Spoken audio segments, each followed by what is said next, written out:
Yo, dude. You did you check your message on Yes, I IG? did. You fucking read Disappearance of the Universe, bro. Let's fucking go, dude. How'd you like it? I really liked it a lot, but I have one bone to pick, and that bone could probably be our whole episode. Was it 9/11?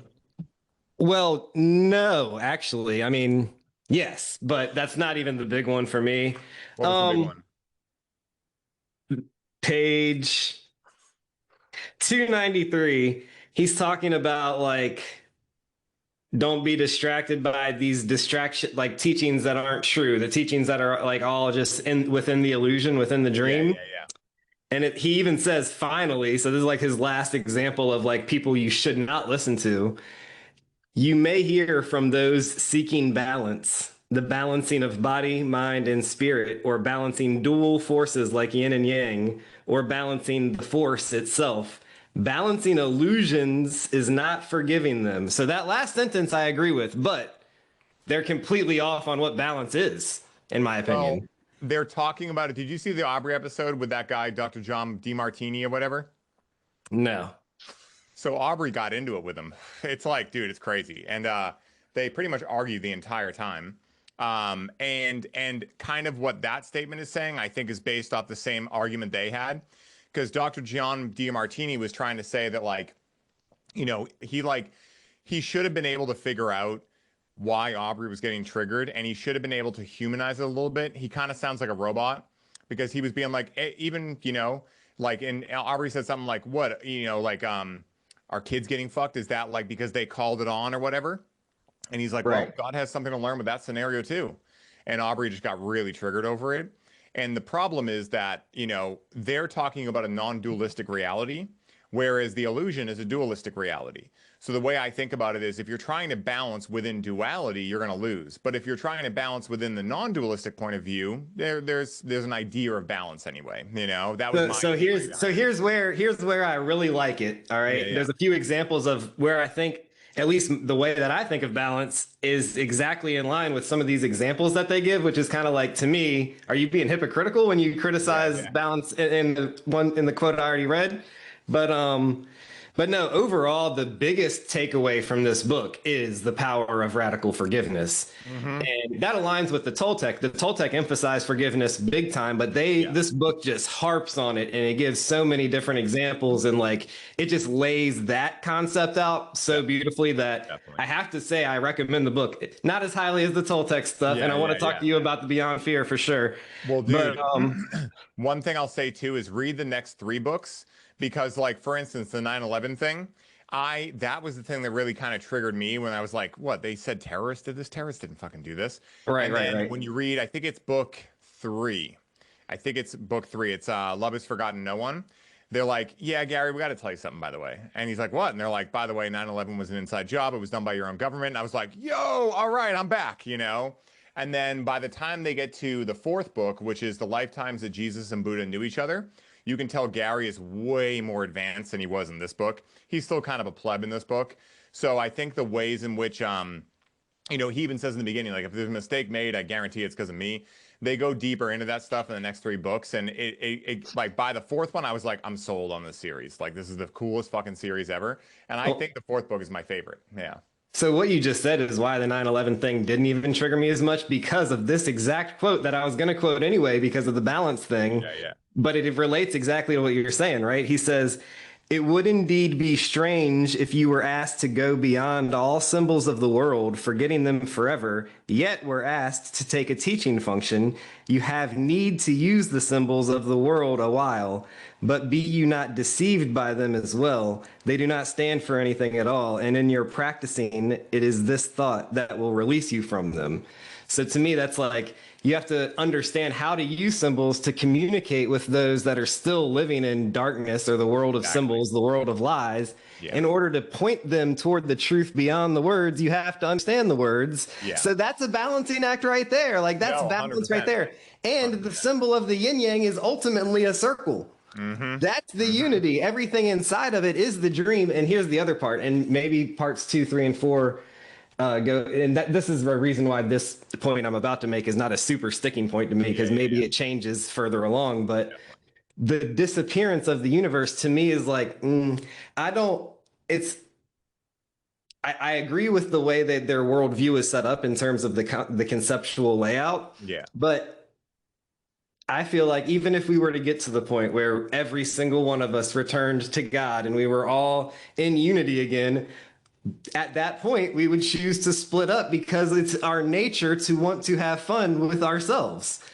So I think for exactly. me, it's more about creating a beautiful dream where we are aware that we're just dreaming and we are aware Exactly. that the body is an illusion, but we still take care of our body and we still treat each other with respect and we create a Definitely. beautiful dream. Because I don't think we'll ever escape the dream. Even if we were to escape the dream, the very next moment, we're going to create a dream for ourselves again. 100%. And they go much deeper into that idea in the next three books. And they talk a lot about like, because that was kind of one of my things too. Is like, okay, but we are existing within a dream illusion right now. So like, it's kind of like, okay, I understand I'm the one playing a video game, but also like, I am curious to play the video game better right now and like have more success at the video game. And I think the way you have more success at it is ultimately by knowing it's a video game immediately allows you to have more fun playing the game, and fun equals success to me anyway. So I think in the next three books they talk a lot about like, no, we're not saying this so you spiritually bypass. We're saying this so you can create the fucking coolest dream ever.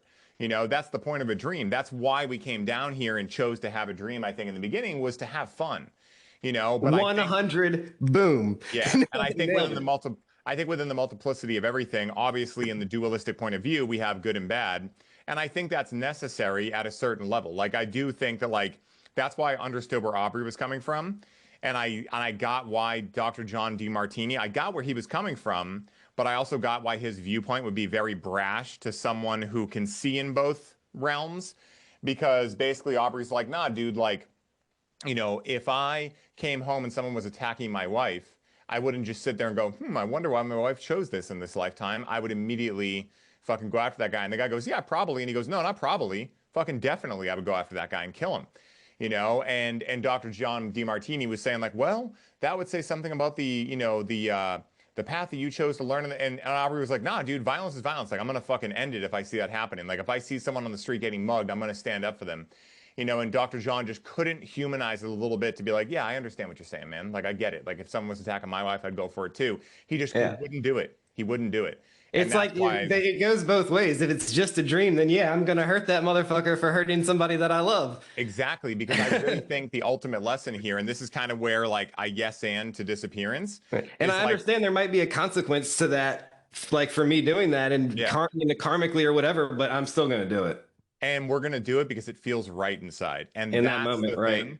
That's And we how will you have forget. the Yeah, that's how you have the best dream, I think, is you just follow what you feel feels right. But you have to also understand what right actually feels like, because, if you tell that to a 20-year-old party in a club, he's like, dude, I did coke because it felt right. Like you do have to discern what right really is for you subjectively before you can actually wield that power like Harry Potter. But yeah, I'm so glad you read it, dude. It's fucking great. yeah. And even if you were to like retaliate and then feel like, oh, maybe I shouldn't, even if you have that conflict, just forgive yourself. Like that radical self-forgiveness. That's Exactly. the part of this book that I was like, yeah, that's why I would recommend it to anybody really on this path, so to speak. Yeah, and I think it's like, for having a non-dualistic idea, like something like Dr. John would say, that's a really far out complex for most people to understand. But I think Disappearance did a really good job of making it like explain it to me like I'm a 6-year-old, like Right. they make it fun. They don't make it so like weird and complex to understand. And definitely check out the just read them in order. I think the next one is Your Mortal Reality, and then Love Has Forgotten No One, or those two are reversed. That's the trilogy, and then the Lifetimes When Jesus and Buddha Knew Each Other aren't part of the trilogy, but I think it's the best book. It's so cool, and that book really hammers home like, listen, guys, Jesus would never create a religion. That's like the Yeah. undercurrent, and they do it all throughout the other three books, but they Yeah. really dive into it, and they talk about how Jesus and Buddha had many lifetimes together, being cousins, being lovers, being brothers, training under Lao Tzu, Plato. Like it's really cool to go back and learn like how these guys came to be, in their final lifetime. So it was really fucking cool. Yeah. I'm stoked, bro. Let's fucking rip, dude. Yeah, dude. Hell yeah. So what did you think about Beyond Fear? So I'm about, let me tell you how much longer I have left right now. Hold on. Dun, dun, dun, dun. I have 50 minutes left. So I've read, and that's on 2x or 1.5 speed. So maybe it's like maybe an hour and a half left if at normal speed. But dude, I've been loving it, bro. My understanding of it, and I'll probably have to go back and read it again, just because a lot of it is like very new concepts for me of like, the Temple of the Sun, the Temple of the Sun, Pyramid of the Sun. I Pyramid forget. of the Sun. Yeah, Yeah. Pyramid of the Sun. Is it the Temple of the Moon or Pyramid of the Moon too? Pyramid of the Moon. Yeah. Okay, Yeah. cool. But Yeah. basically what I understand about Teotihuacan, is that how I pronounce it? Teotihuacan. Tiwakan? Teo like Teo, Teo, Teo? T like Ti, and then T and then Hua like Hua. Teotihuacan. Okay. Teotihuacan. Teotihuacan. Yeah. Teotihuacan. Okay. Yeah. You'll have to fucking correct You me. can just call it Teo too. A lot of people just Okay, call it Teo. or Teo. All right. Teo or Teo. That'll make me seem like I really know what I'm talking about. Yeah. Old Tio, But what was I going to say? What I understand about it is it's basically like a physical demonstration of the pathway. One could say home, but also one could say like the pathway through the different archetypes of like how would you explain it? Like that's what I'm still trying to grasp at this point. Yeah, so I think that's just an awareness practice. Are you talking about like because that's a metaphor that you can practice anywhere, but that's what the actual structures were built to do is to like cleanse your mind and like the power of fire, the power of water, the power of earth, the power of air, the plaza of hell, the plaza of the mind, and then yeah, so there's just a different lesson to be taught at each, and there's even just like a different vibratory frequency at the actual site too. That's what I had gotten from that book so far, and also like I mean there was so much like not complex. It wasn't complex, but it was just new concepts to understand, and it goes so fast too. Yeah. You weren't Well, kidding. that's what I meant. That's what I meant when I was telling you like that's his first book. He actually that one was published in '92, and it just went over everybody's head, so 100%. He boiled it down, and that was the Four Agreements, and that one has become obviously it's on the top 5 of Amazon every year for 15 plus years now. It's a perfect example of why simplicity is king. And again, like I love Beyond Fear. I can grasp it, but I totally understand why someone like going through a bookstore and it's like, what's this book? I don't like fear. Let me get beyond it. And they're just like, what? When they open it? Yeah, for sure. But yeah, it's a great book, dude. I can't wait to finish it. I've been the big takeaway from that one for me is they call it the silent knowledge, but you could call it intuition or the language beyond words. That's our connection. That's our intention, really, our willpower, our connection to the divine, and that's kind of what this book is talking about, how radical forgiveness leads to that just naturally, because in every interaction, whether it be with yourself or others, you have a choice to judge or a choice to forgive. Because if you're not forgiving, then you're judging it by default. And again, that's a yin yang. So to me, it's like they need to, I think, I'm always gonna stand up for the yin yang. That's my symbol. I know it's just a symbol, but to me, it just points toward. It's the symbol to me that is the closest one to pointing towards everything beyond those symbols. Yeah, no, 100%. Like it perfectly demonstrates duality, but also the idea of non-duality. And that's why I like that symbol too. What was I gonna say? There's a great quote that I think encompasses this perfectly. Like why forgiveness. Why beyond fear? Why intuition, right? And that question is love is the answer. Now, what was the question? And it's like the answer is always love. And so what does forgiveness do? It's choosing love. What is intuition? It's choosing love because love is what you really are. And intuition is beyond your ego and like the illusion world, And so I think that makes sense, 100%. I wrote down all of these words, these symbols that to me, and I know you're going to agree, at their essence, they're all the same, but they do have different connotations in the dream, right? Yeah. And I want to put the asterisk beside forgiveness because as you hear me say all of these, some of them, if you slant it a little bit, it could be taken as a verb, but forgiveness is really the one of these that is a practice, which is, again, why I really love this book because it's like, yes, love, truth, forgiveness, gratitude, bliss, justice, peace, balance, clarity, heaven, faith, intent, respect, positivity, God, light, nature, consciousness, unity, nirvana, Allah, Yahweh, awareness. All of these are really the same thing. They're all pointing toward toward the same thing. But forgiveness, when you talk about the connotation, and gratitude is more like an attitude, whereas practice, forgiveness is an actual practice. So that's the one thing that made this book like super practical for me. Yeah. No, dude, I agree. And that's what I loved about it is I could tell when I read it, I was like, oh, dude, because like, books like Beyond Fear, right? Like, people like you and I that have made a, passion around developing ourselves. Like, yeah, we'll grasp a lot of that. Might have to read it a couple times, but we'll understand it. But like for most people, it's the same reason why Paul Check isn't like way bigger than he is. Because, it's like for most people, Paul is way up here. People like you and I that have been training for years in this, we get it. And that's why when you go to Check's house and you go to his workshops, it's like the most epic people you meet because that's the only kind of people that can handle Paul Check. But like when I read Disappearance, I was like, this is simplistic enough that anyone could read that book and be like, okay, forgiveness. They may struggle a little bit with the idea of like you're forgiving what never really happened. Like that part may confuse them a little bit, but even if they just walk away with general forgiveness, like, hey, I'm just going to forgive you because I know you didn't mean to.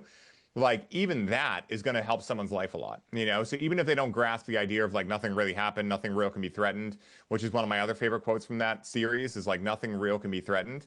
That like to me is such a comforting statement, because when you see the Epstein list come out and you see all this dark shit happening, it's like, what does that do to the human psyche, right? Like, if someone isn't aware of like the deeper thing here of like, okay, it's a dream. Yes, I can still get human emotions around like, I would never do that. I would stand up against that. But knowing that nothing real can actually be threatened on the back end makes it feel more like a video game. And in the video game, I'm choosing to be Luke Skywalker, but I know it's still a video game, It's like balancing.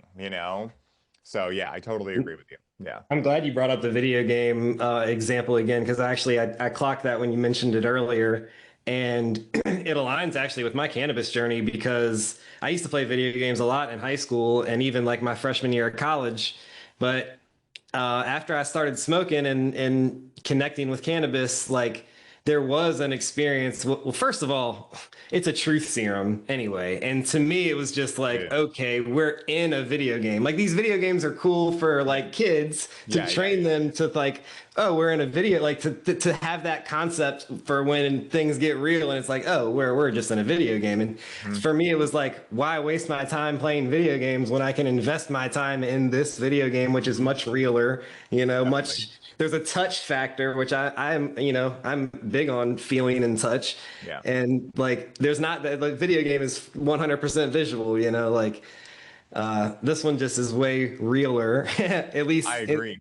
I agree, dude. Within the levels of the dream itself, it's a realer one. The only video game that I will still play every once in a while because it's fun and it's like winter is Grand Theft Auto. Because I have so much gangster shit in that game. It's so fun to play. But honestly, like recently, like over the past year, I've been like, dude, the best video game to play, like you said, is this one because now I got guitar back in my life and also business. Like those are giving me so much. And then like once I've given enough to those realms where I'm like, okay, any more would be overdoing it and disciplining myself, not devotioning myself, then I'll go play Grand Theft Auto. I use it as kind of like my chill out, a couple times a week, especially on the weekends. Opportunity to play with some friends, talk to some people I don't talk to a lot. There's this 14-year-old named Pierce that hangs out with the Unlifted crew. His whole family does. His little sister, Danny, she's 9. She texts me on Signal all the time. It's crazy. Like, they're like tapped the fuck in, kids. And so I'll play with Pierce every once in a while. And it's so fun, dude. Like, because he'll be like shit talking like other fucking kids. It's so hilarious, dude. It's so funny. But yeah, that game is really fun. But I totally get like, I used to play video games to numb out, same way I use cannabis. And then once I started actually tuning in with it, it was like, hey, what if this is an opportunity to connect with some more friends? If I'm chilling and I kind of feel like I don't want to play more guitar, I played like 3 hours today, I'd just be forcing it and that wouldn't make me like it overall. That's pretty much how I got away from guitar for some years is I was forcing myself like with these big allotments of time. Like I'm going to play an hour a day. And now I play 3 hours a day, but I just don't really plan it like that. I just naturally want to. But at the point where I'm like, okay, I'm done, I just let myself be done. And that way I don't lose the joy in it anymore. That was a big lesson for me. Staying in the moment, enjoying the action rather than the result. Exactly, dude. Enjoying the process of just getting better and better slowly, being patient with it, not rushing Yeah. it. And as like a weird side effect, I actually am getting there much quicker doing it this way, you know? So it's like a hilarious side effect, you I know? just bought a new target. I've been, practicing archery for a while, but I've been kind of slacking for probably a couple of years now, to be honest. Hmm. But I just got a new target, and I remember when I first started practicing, there was like a quote, and I'm gonna butcher the quote, but it's basically like you enjoy the process of firing the arrow. You don't enjoy, it's not about hitting the target. The It's chance about of you hitting the target. enjoying, Yeah. it's about enjoying the art form, you know? Definitely, definitely. And your Yeah. progress over time too, like being like, holy shit, I couldn't used to do that. That's like my favorite part of learning a new song is like when you first start, you're like, how the fuck am I gonna? And then like 3 days later, you're like, doom, doom, doom, and you're like, whoa, that's crazy how fast that happens. And I also think that like things like archery and guitar, they're really good for the brain, especially like considering what we deal with on screens and whatever. For me, guitar has become a simple way to not have to worry about screens as much. Now, sometimes I will sit here and I love this guy, Tommy G. Do you know Tommy G? Mm-mm. Bro, I don't know if you're obsessed with the criminal mind like I am. I have been my whole life. Luckily, that's all as far as it's gotten. But Outlaw. yeah, exactly. Guilty as charged, you know. And so like even growing up, I would watch Gangland all the time, you know, with my neighbor who like, you know, used to pretend to be black, you know, like me and him would always and our friends always like, why the fuck do you guys like watching this stuff? And we were like, dude, I don't know why. Like I'm just obsessed with the criminal mind. And so Tommy G is this gangster fucking awesome dude. He's from Wisconsin, white kid, really good at MMA. He's got like 3.5 million subscribers, and he goes to like the craziest hoods in America. He interviews scammers. He'll interview dirty cops and like go after them. And then he'll also like side with the cops while they're doing the right thing and like trying to protect the neighborhoods. So he's very like neutral in all of it. But I was just watching, like, sometimes I'll sit in here and I'll just play guitar while I watch one of his videos, and I'll just clock hours of just like, you know, repping shit, having fun. And that's like the one time I'll watch screens when I play guitar. But once I'm learning a new song or something, it's like, all right, I'm just locked the fuck in and I'm fully present. So it's really cool. You know, super fun. Yeah, Super fun. man. Fuck yeah, dude. We're locked in, bro. Let's fucking slay this thing, dude. I'm so excited for it. It's gonna be a fucking blast. It's Yes, gonna be a sir. blast.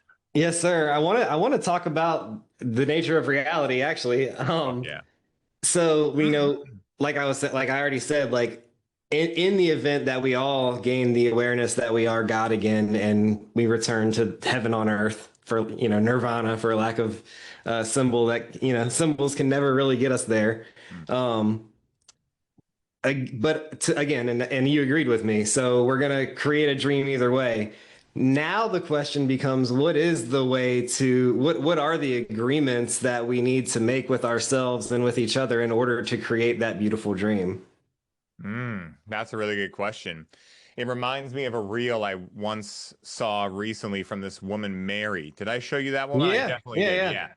And she was talking about how did she call it? Like the what was it? It wasn't false prophets. It was false morality. And she was talking about how a lot of people right now are trying to gain unseen social credits by essentially faking morality. Like Mm, these people that will go out and like help homeless people, but they have eight mm. cameras around them while they're doing it and things like that. And so Yes. I think for me, you know, like a lot of people will look at good and evil as like, okay, they'll look at it more objectively. Like there is good and there is evil. But at the end of the day, for instance, like lying and Mm. cheating, okay? That's so crazy. I was just about to write down lies. I want to write Yeah. that. Let's talk about this a little bit. Well, because think about it, right? Like if you are playing a game, like think about the system we're in right now.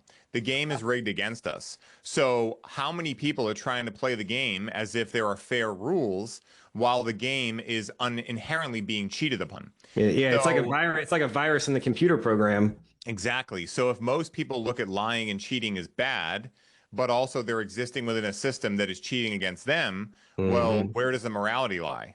Right? Like, Hmm. what are the rules that we create for ourselves that It's allow almost like us you have to to lie to the lie to get back to the truth. exactly, exactly.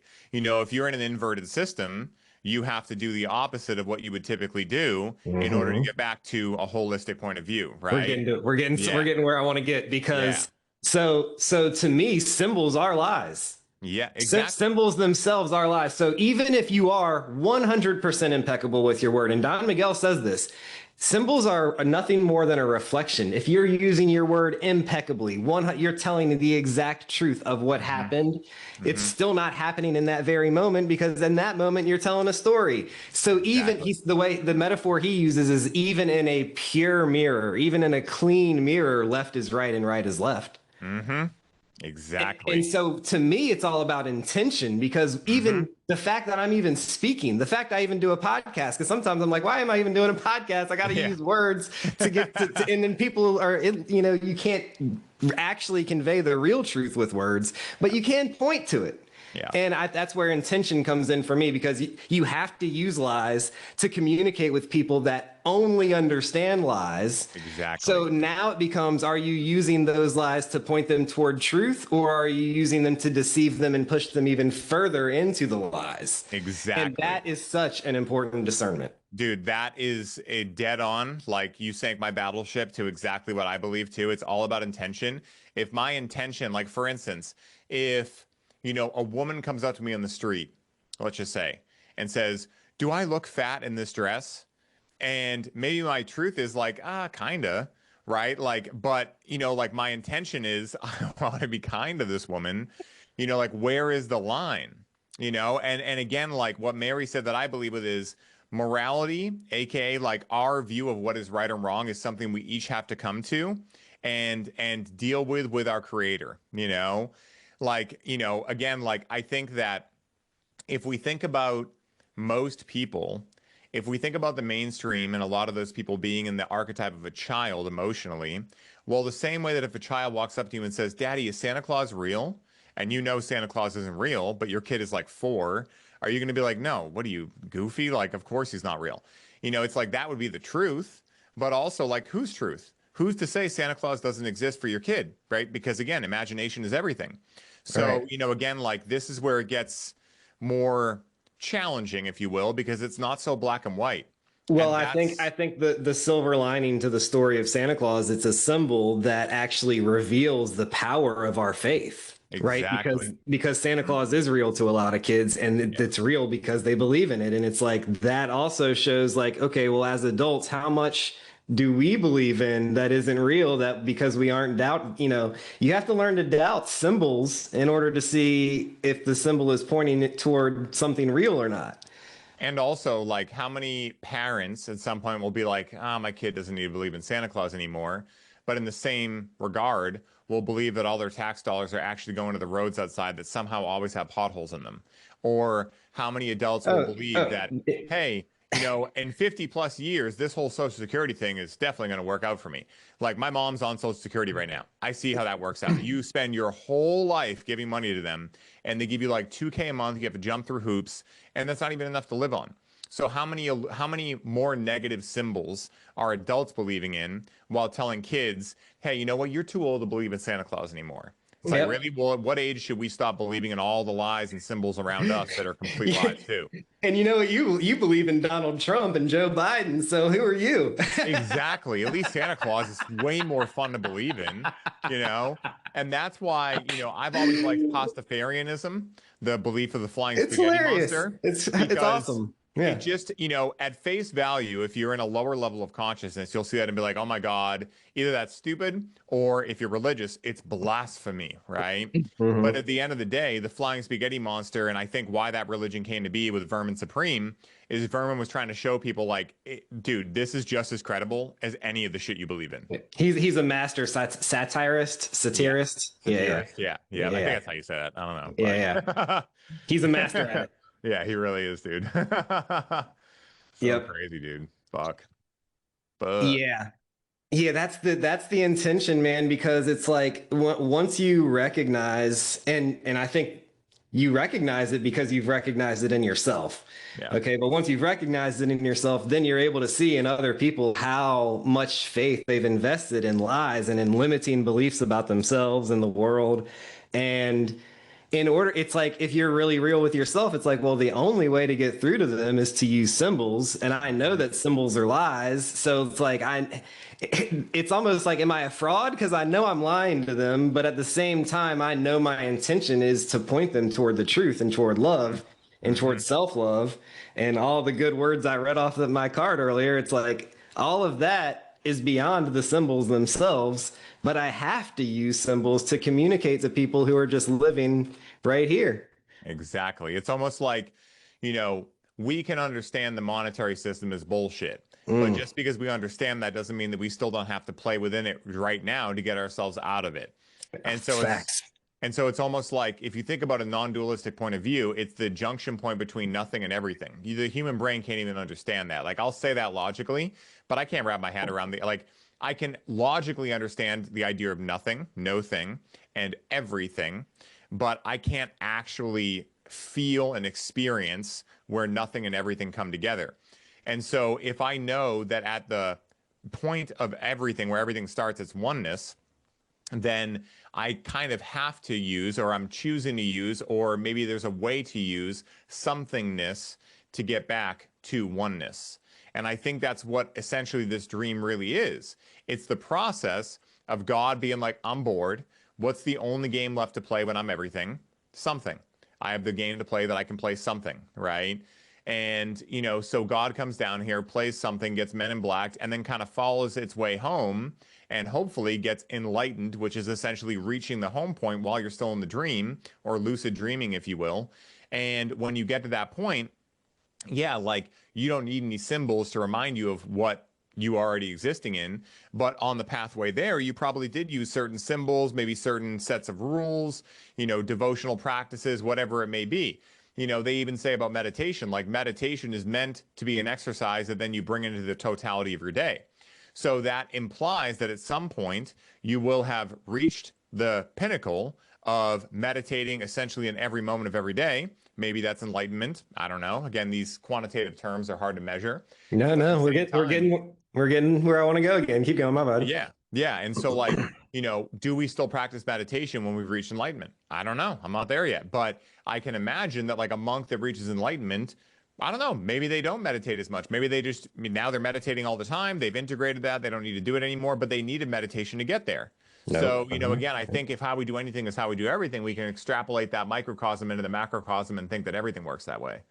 That's my theory. Yep. So that brings me to my next point is like, okay, so now we're at the point where we remember that we're God and we've gone beyond the symbols. So how do we make decisions now? Yeah. What do we do? Right. Yeah. And I believe that the world of light, God, love, truth, I think it speaks in like signs, synchronicities, if you will. Mm-hmm.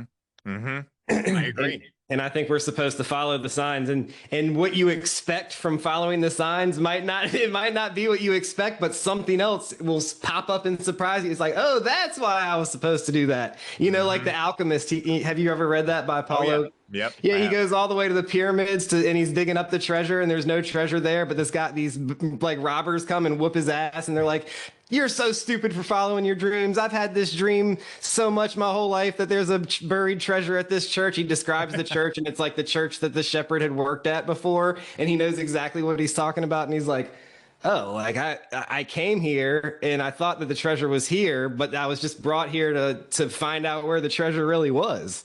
Yeah, dude, exactly. It's like you don't always get what you want, but you get what you need.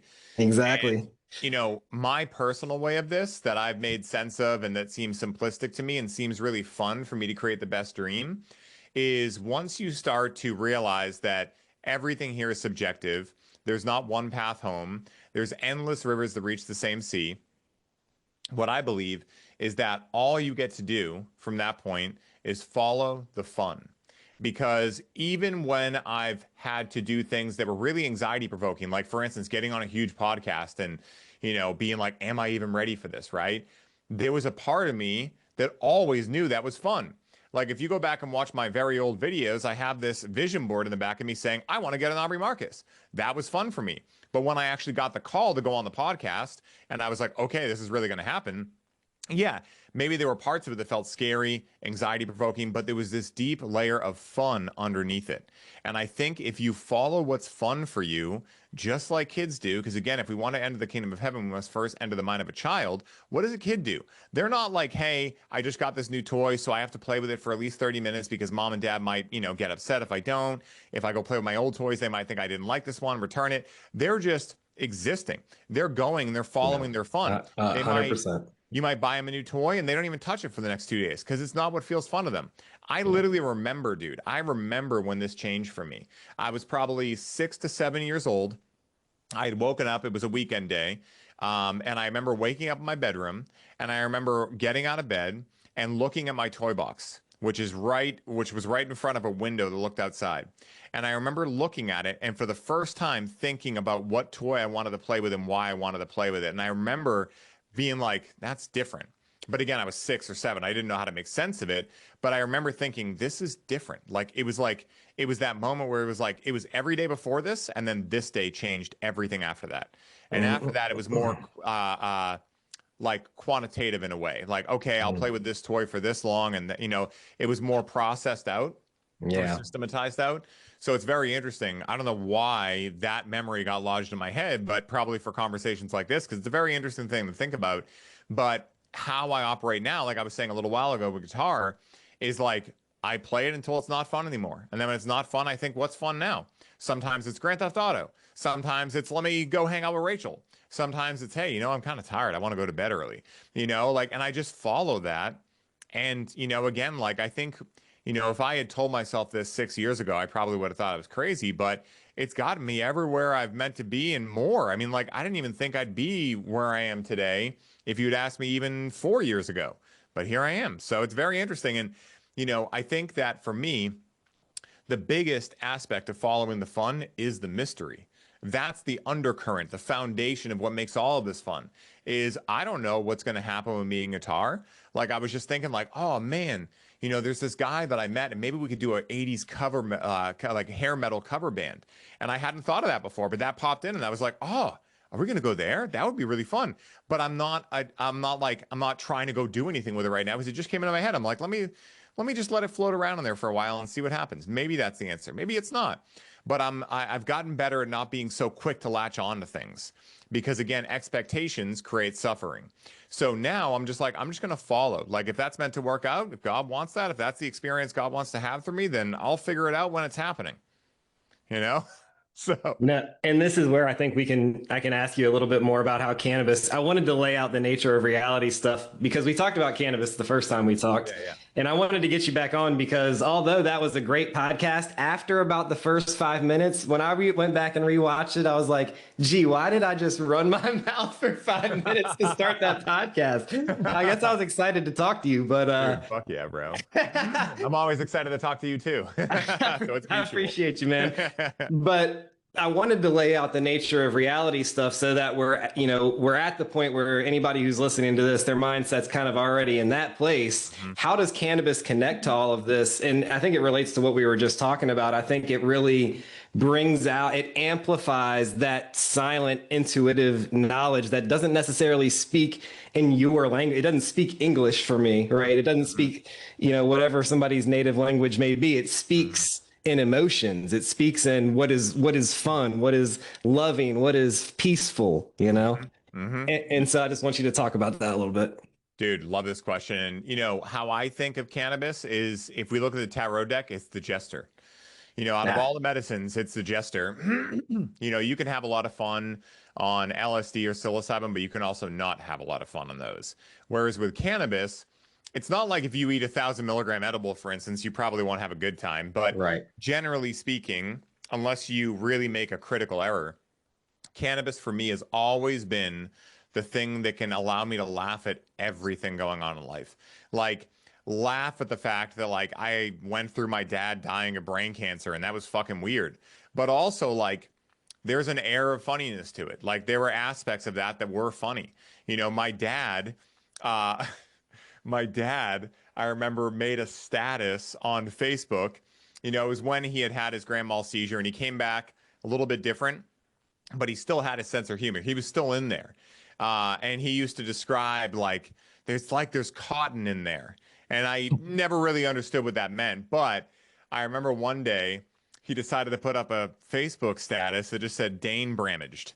And like, and it was like hilarious because I'm like, Dad, you've literally had brain cancer. But it was funny because he was like making a joke about it, Yeah, that's and it awesome. reminded me like, if you can't laugh, you'll cry. And there's nothing wrong with crying, but also like there's always opportunity for laughter, even in the darkest moments. Yeah. And so like cannabis really helps me remember that when I forget. Because if we look at the nature of reality very simplistically, I look at it two ways. You're either remembering everything we're talking about or you're Yep. forgetting everything we're talking about. Facts. And when you're forgetting, you're in hell. When you're remembering, you're in heaven. And so there are times where no matter how much you are meditating, doing breath work, whatever, life will give you situations, I think, for you to forget, because every time you forget and then you remember, it means a little more to remember, right? Hmm. And you also forget a little bit less every time you choose to remember. Because remembering isn't just like, oh, yeah, we live in a dream world. It's like calling yourself out for like, man, dude, why do they get so reactive over that when it's not really real? Like, again, there's a balance here. I'm not going to go into Dr. John DeMartini land, but there's a balance here where, yes, nothing you do matters, but it's also very important you do it. So if Right. you can understand that juxtaposition of those two very conflicting statements, Right. then the listeners will be able to understand where I go with this, where it's like, A dream is nothing and it's everything at the same time. yeah, exactly. And again, like what makes it everything is what everything you put into it. Because again, Hmm. you are the totality of nothing and everything put together. So, again, that's why I love that quote because life itself is a paradox. And I Yeah. think that's where the non-dualistic people and the dualistic people war a little bit. They forget like, no, it's a yes and like both exist at the same time. And Right. that's the There's beauty of it. even a balance between the non-dual and the dual. Yeah, exactly. Exactly. It's Because beyond logic. yeah, because what are you going to do? Just sit around and go, nothing here is real? Like, that sounds boring as shit to me, and it sounds like a terrible dream. What are you going to do? Commit suicide? Like, no, that's Yeah. terrible. That feels very Right. dark, you know? Agreed. And again, what I said there, that feels very dark, right? That Right. feeling of why I know that for myself subjectively. Because again, I'm not going to say that suicide is objectively bad. Because again, if we look at God being the multiplicity of infinity, then Yeah. God does learn something even in suicide. Yeah. But it's obvious to me that maybe I've already gone through the lifetimes where I've done that. And so I've learned what I've needed to learn from that. And that's why I'm like, no, there's nothing else there for Yes. me. I don't need to do that. Yes. Yes. Whereas I've had many friends that have had a lot of history with that. And there's a part of me that doesn't understand it, but there's also a part of me that fully understands it. And, there's a part of me that understands I won't understand. And that helps me understand. Again, paradoxical. But there's also a part of me that subjectively, I'm like, I would never do that under any Right. circumstances. And that Yeah. shows me that, if I was a little bit lower, like I was earlier in my life, I might judge people that did that. I might be like, how could they ever do that? Right. Not because I think they're an asshole or whatever, but just like I can't understand it. But now I realize, I don't really understand that, but I'm also not going to say that there's nothing to learn there and there's no reason for it. Because again, that would just be an ego trip. Thinking that in my humanness, I can literally understand what all of God is doing is a fool's errand because I literally chose to become something because I was probably bored of being everything and nothing. So why would I stretch my brain to think that I have to understand all that while I chose to play a game that the whole point of the game is not being that, You can identify with it, you can understand that's your reality. You can understand you have the video game controller in your hands. But for instance, for anyone that's played Call of Duty or Grand Theft Auto or whatever, just because I understand it's a video game and it's not real doesn't mean that I don't enjoy buying a new car in Grand Theft Auto or buying a new apartment or playing a mission with a friend. It's just that the enjoyment from it comes from me knowing it's a video game, but also that's what makes it fun. So again, it's like these topics get to be very paradoxical, but again, cannabis is that reminder for me of a lot of different things. But I think on the foundation, it's just the thing that helps me remember when I've forgotten. And sometimes I don't know how much I've forgotten. And that's why I'm such a big fan of plant medicine, because a lot of people will say, oh, I don't need plant medicine. And it's like, okay, I believe you. Like maybe you really don't. But my personal viewpoint is, how do you know? Because if there's nothing to Right. actually know here, because there is no right or wrong, then how do you ever know? For me, I feel called to these medicines. Again, it's a feeling, it's an intuitive hit. And when I feel those things, I just choose to go into them. I'm like, what's the best that could happen here? I'm either going to realize that that calling was actually a craving and maybe I need to rediscern what a calling really is, or I'm going to get further evidence that what I was feeling was a real calling, which is then going to help me discover what callings are in my day-to-day life. So what cannabis did for me is it showed me the power of intention. It showed me the power of meditation, showed me the power of breath work, showed me the power of Truth. somatics. It helped me actually embody what these things are meant to do. Right. Before that, I was just kind of David Gogginsing it. And what I Right. mean by that is, hey, Sadhguru says I should meditate. I want to be spiritual, so now I'm meditating. Yeah. And I feel good about that. But I don't really know what, like, I didn't know, like, oh, meditation is an exercise you do in the beginning of the day so that you have a better opportunity to be present throughout the rest of the day because presence is how you actually feel fully alive. Like, I never knew that. I just was doing things because people told me I should and, and I was a go-getter. And so that's fine. That's like kind of like the first level. And I was grateful for that. It took that level to get to the now level I'm on. But, now I do those things because I understand what they actually do. And that connection came through cannabis and also through other psychedelics. But other psychedelics were better for like really deep things, like things that are kind of hard for a human to attach to. Whereas Right. cannabis was better for like everyday teachings, Right. Right. like meditation that you do every day, breath work that you do every day. Right. I'm Right. not going to necessarily release trauma every day, right? Right. But that is something that's also essential. Mushrooms really taught me what that was all about, Right. because again, like you have to kind of have a full ego death to let your body release what the body knows how to do all this stuff. And so if you can just get the mind out of the way fully, then it will do that. And then your mind will kind of be like, okay, I might not understand that, but I just have that experience and they'll piece it together. Yeah, yeah, and the one thing I want to say there is like, at least in terms of faith or intent, like cannabis revealed to me that my faith and intent was real, and it had there was something real there. There's a merit there, but mushrooms showed me the power of my faith Yeah. and the power of my belief. It's Mhm. it's much more powerful rather than like a gentle reveal, if that Yeah. makes sense. It's kind of like for me, cannabis, how do I want to say this? I like analogies. You know my analogies. It's kind of like cannabis in a way is like is like my diet. It's foundational and it changes every once in a while in terms of like what strain I may want or whatever. Whereas Yeah, like or the mushrooms, frequency of connection, yeah, the frequency of connection, what food choices I'm doing, what food choices I'm having and why. what you're doing Whereas after you connect. Yeah, whereas mushrooms are almost like doing an HTMA protocol, where it's like, Right, okay, I feel like all this stuff is working for me. Now let me check the master key and see how right. well I'm really doing and how good I am at following my intuition. Because when you do an HTMA report, hair tissue mineral analysis, you'll get to see the quantitative measurements of all the decisions you've been making. And so, again, like cannabis can help you get into what you feel is intuition and it will help you get into that. And then maybe every year, 2 years, et cetera, when I go on a big mushroom trip, I'm like, okay, I feel like I know what my intuition is, but let me check the master key. And sometimes, like especially early on, before I really knew what I was doing with mushrooms or cannabis, they would kind of smack me around a little bit and be like, buddy, you're just literally going from your ego. Like, this is not the master key whatsoever. But in recent years, since I really started, like you were saying, with intention, like really understanding the power of like setting an intention before I go on a podcast, setting an intention before I have a meal, setting an intention before I drink water, setting an intention before I go in the sauna, like literally living an intentional lifestyle, making a whole lifestyle out of it. Since I've been doing that and following the kind of the not as how do I want to say this? Like there are downloads that are really fun, and then there were downloads that you kind of know are right, but like there's a part of it, it's like, I don't know about that, right?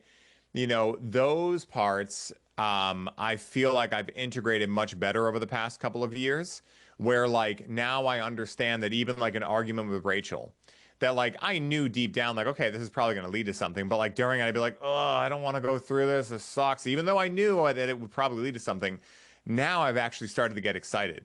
Like, and Rachel, same thing. Like, typically in the argument, there'll be a point where one of us just starts laughing, and it's just like, you ready to end this thing now? And then it's like, yeah, all right, and and then we just talk about it, and then we laugh about it, and we've actually started enjoying that process more, which has allowed our arguments to not get as heavy anymore. And so, like, again, like that wasn't as fun of a thing to get as a download, but I knew it to be true. And as I've matured, I've started to really embody, like, no, that actually is fun too. But I had to mature into the version of me that actually saw that as fun. Because the version of me I was 10 years ago saw, like, oh man, I was in the astral realm seeing geometrical shapes, and like that was the fun for me. But after enough times doing that, smoking DMT and just like, whoa, the colors, man, it was like, all Yeah. right, what the fuck am I doing this for? Like, am I just doing this to feel like a goofball for a little while, or am I actually doing this? Like, why am I choosing to alter my consciousness just to feel weird for a little while? Whereas I could actually do this to get better in my everyday. It's kind of like Yeah. we were talking about video games. Like, back in the day, it's like, why am I playing this game for 8 hours a day instead of playing the real game? Like, it's fine to Yeah. play this game, but like, dude, Exactly. make the main game your main quest. And then, Right. like, yeah, you get bored of the main quest every once in a while. Rainy day. Yeah, rainy day, whatever, you want to do a side quest, cool, hop onto it. But if you're doing just side quests all the time because you're terrified of the main quest, well, you're not going to really be able to tap That's into joy. escapism. Yeah. Yeah, because the main quest is you becoming who you've meant to become. It's you becoming Luke Skywalker. And nothing's going to be more enjoyable to a deep part of you than that mission. You know? Yeah. So I wrote some notes here. You were talking about like even hell is perfect. Like it truly only perfection exists, and we're the ones that have created that hell, and all we have to do is remember who we are in order to get out of that hell.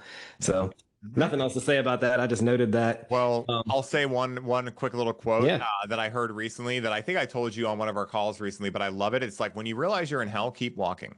yeah, Because again, hell is a creation we create for ourselves. And then what do we do when we realize we're there? Oh, this sucks. Oh my God, this is so bad. And now my business isn't going to work. And oh my God, my girlfriend's been a bitch. Like, we start like really making the hell worse for ourselves. ruminating. Yeah, Yeah, instead of realizing, like, okay, I feel weird right now. Let me just keep doing what I think is going to bring me back to it. I'm not going to stop here and just like suffer and be a victim about it. I'm going right. to realize, like, okay, yeah, this isn't comfortable, but what else am I going to do? Am I just going to like relish in this and create a worse hell for myself? Or am I just going to realize, like, okay, I'm feeling something that I created. And if I created it and now I'm not liking it, I can uncreate it, but only if I accept that I'm the creator of it. And I think that's where a lot of people get mistaken, especially with how much the victim mentality is kind of put into us in our society and kind of glorified. Is, a lot of people in a lower level of consciousness, I know because I used to exist here too, when you're in a lower level of consciousness, it kind of feels good in a way to a small part of you to like ruminate and rummage in that shit. And I think that as you get wiser, you just realize, like, dude, I'm just creating more work for myself. Because if you're in a neutral mindset, right, you don't feel good or bad, whatever, and then something negative happens, okay, and you feel yourself start to dip, well, you have an opportunity right there. Okay, if you let yourself keep dipping and you're like, oh, woe is me, this sucks, oh my God, it's terrible, it's terrible, it's terrible. Well, now you're down here and you are the only one. You're going to have to do more work now just to bring yourself back up to neutrality. Whereas if you just catch it right there, which is, I think, the process of spiritual development, you are more aware to, like, when it starts dipping, you're like, no, not today, Satan, I'm not going there. And you get Yes. yourself back up because you realize it's only me here. I'm the Right. only one that can fix this. And Right. nothing And is actually inherently broken. time is an illusion. So really every decision you're making right now is either driving you further, like I said before, either further into the darkness, or you're remembering and coming back to the truth.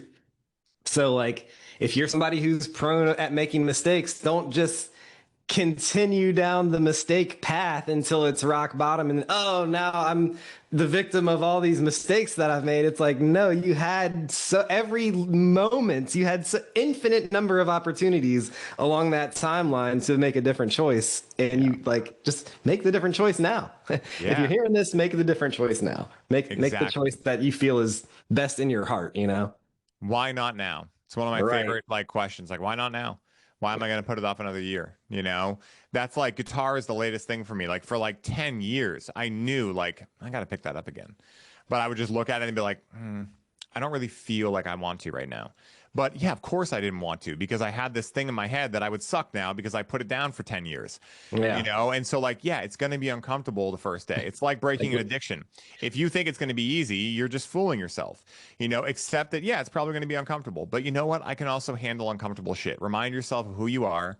Remind yourself that you're a bad motherfucker and you got this, you Yeah. know? And, you know, at the end of the day, it's like an ice bath. This is the perfect analogy. I used to go to this event called Ice and Iron. Shout out to my buddy Eddie Madden. And it was here in Quincy, Massachusetts. And he would get these get togethers together. At first, it was a men's workshop, then it became unisex. And it was great. You know, once a month, like 30 people would get together. We'd do Tai Chi in his front yard. Then we would do a workout sesh. And then we would all go inside. We would do breath work. And then we would hit the ice baths. And so by the time you're doing breath work, people are going hard, you know, really hard with the breath work. And everyone's like, especially all the men, were like, oh, we're going to melt that ice. Well, when you get outside, if you don't think that the second you get in that ice bath, every voice is going to be telling you in your head, get the fuck out of here. Well, then you're kind of fooling yourself. And I would watch myself do that. I would get all pumped up in the breath work. And then I would go out there and I'd be like, I don't want to go in first. And I'd watch other people go in, and the longer I waited, the harder it would feel to go in. So I learned, okay, this is going to be uncomfortable, but the second I'm done with breath work, I'm just going to get up before anyone has a chance to get in there. I'm just going to jump in there. I'm just going to jump in. I know it's going to suck. I'm going to remember my training. I'm just going to keep breathing. I'm going to keep breathing. I'm going to keep breathing. And all of a sudden, boom, I'm just there. And I'm like, okay, it's still cold, but the cold is now over there. And now I've made it maybe 45 seconds, and I'm like, I got this. I got it. And that flip happens, right? Where now it's like, yeah, you still have all this thinking going on in the background, but the part of you that's like, I got this in the bag is now front running. Yeah. And so again, like life works like that. That's like a sweat ceremony. Yeah, exactly. Very similar with sweating. You know, it's like, yeah, it's going to be uncomfortable. That's why I'm doing it, you know? Yeah, literally.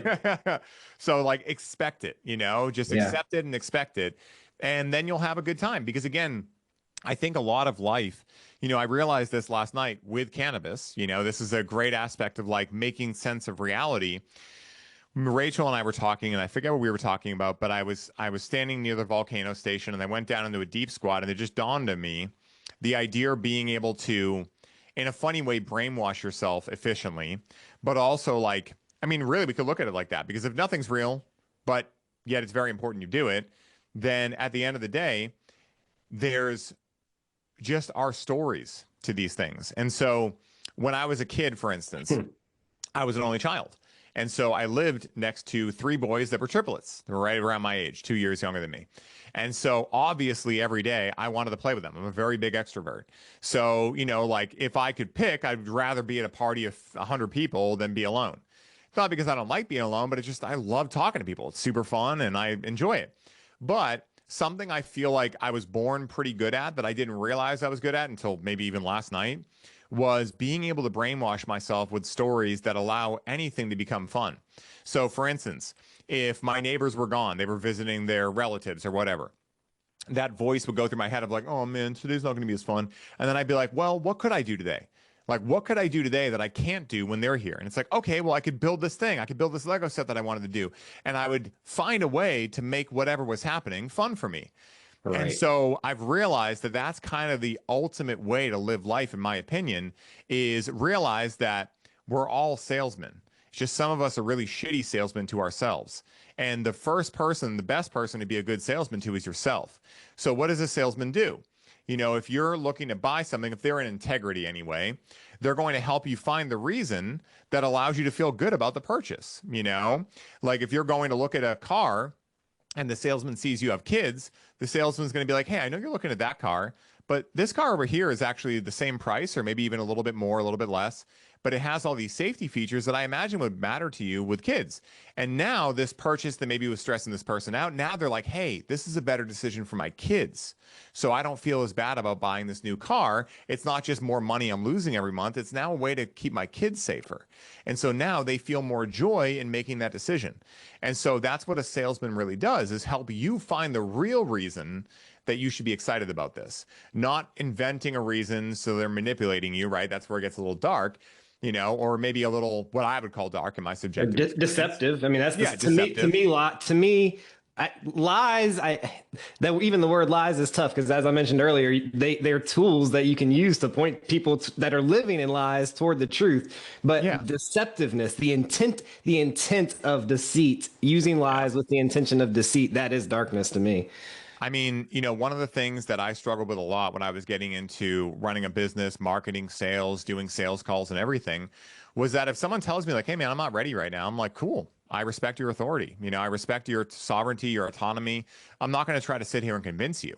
That just to me always felt deceptive, especially when you're using negative urgency or negative scarcity.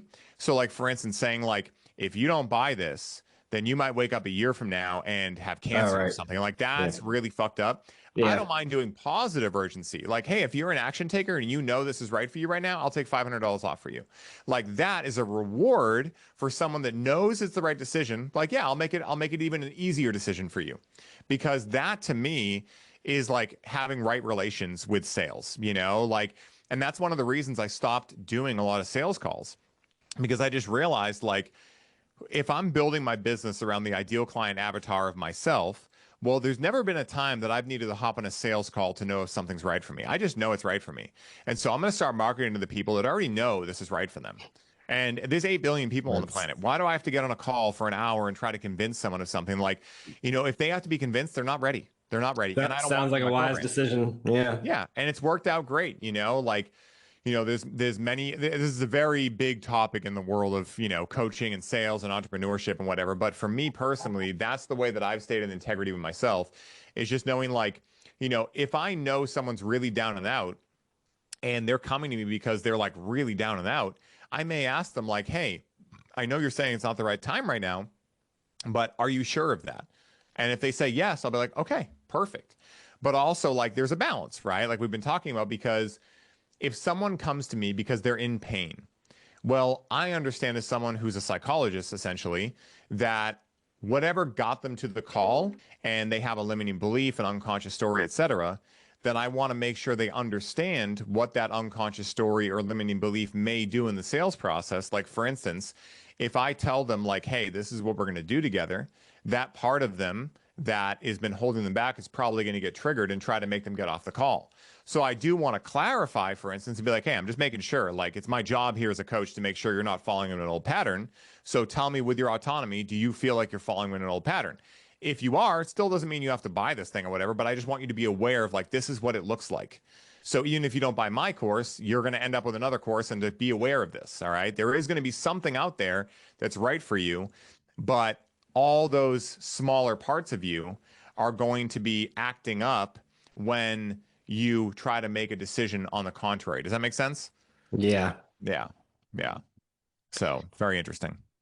Yeah, and it kind of relates to one of the points I wrote down. It's like you had mentioned like the wisdom or the innocence of a child. Mm-hmm.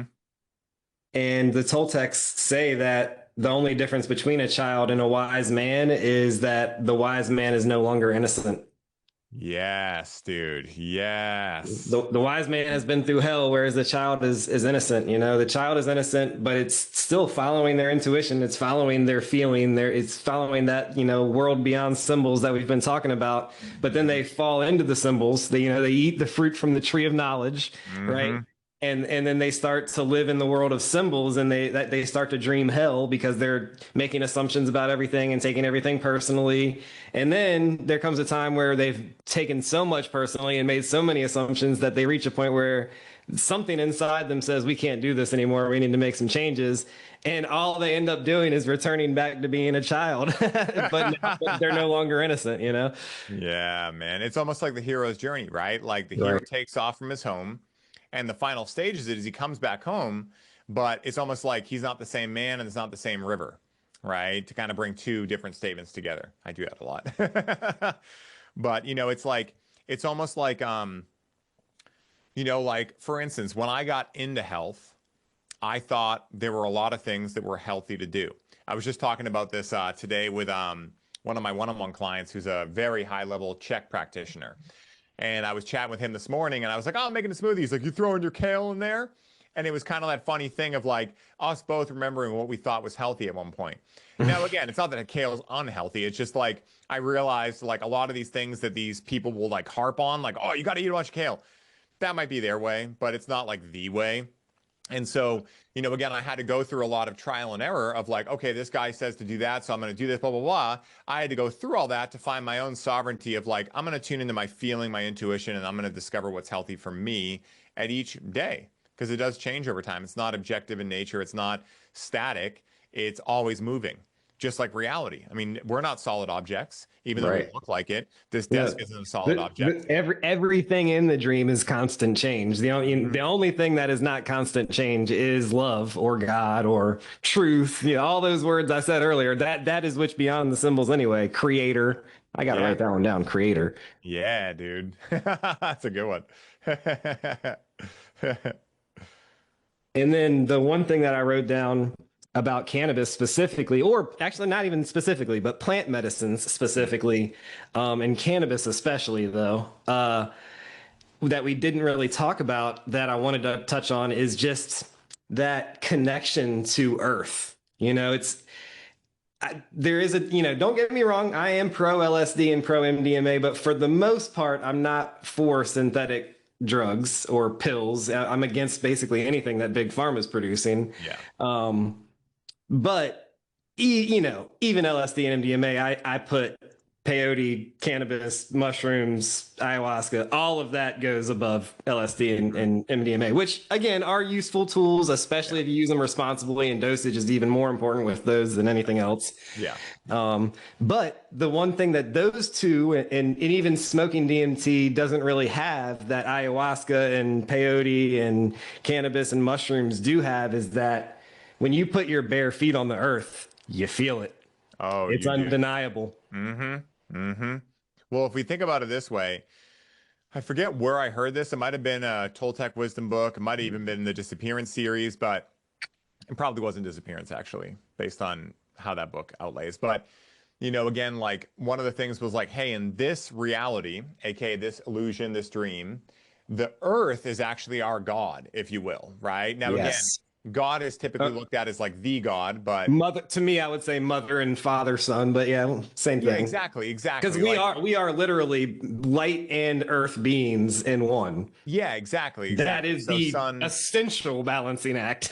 Yeah, 100%. And especially if you think about it, we don't have to dive into this fully, but this is a crazy rabbit hole of like the moon actually not being real. Like how many people say like, oh, the moon is like the feminine. It's like, no, I think the earth is, Right. I think the sun is the masculine and the earth is the feminine. 100. But I think in this reality, we can see how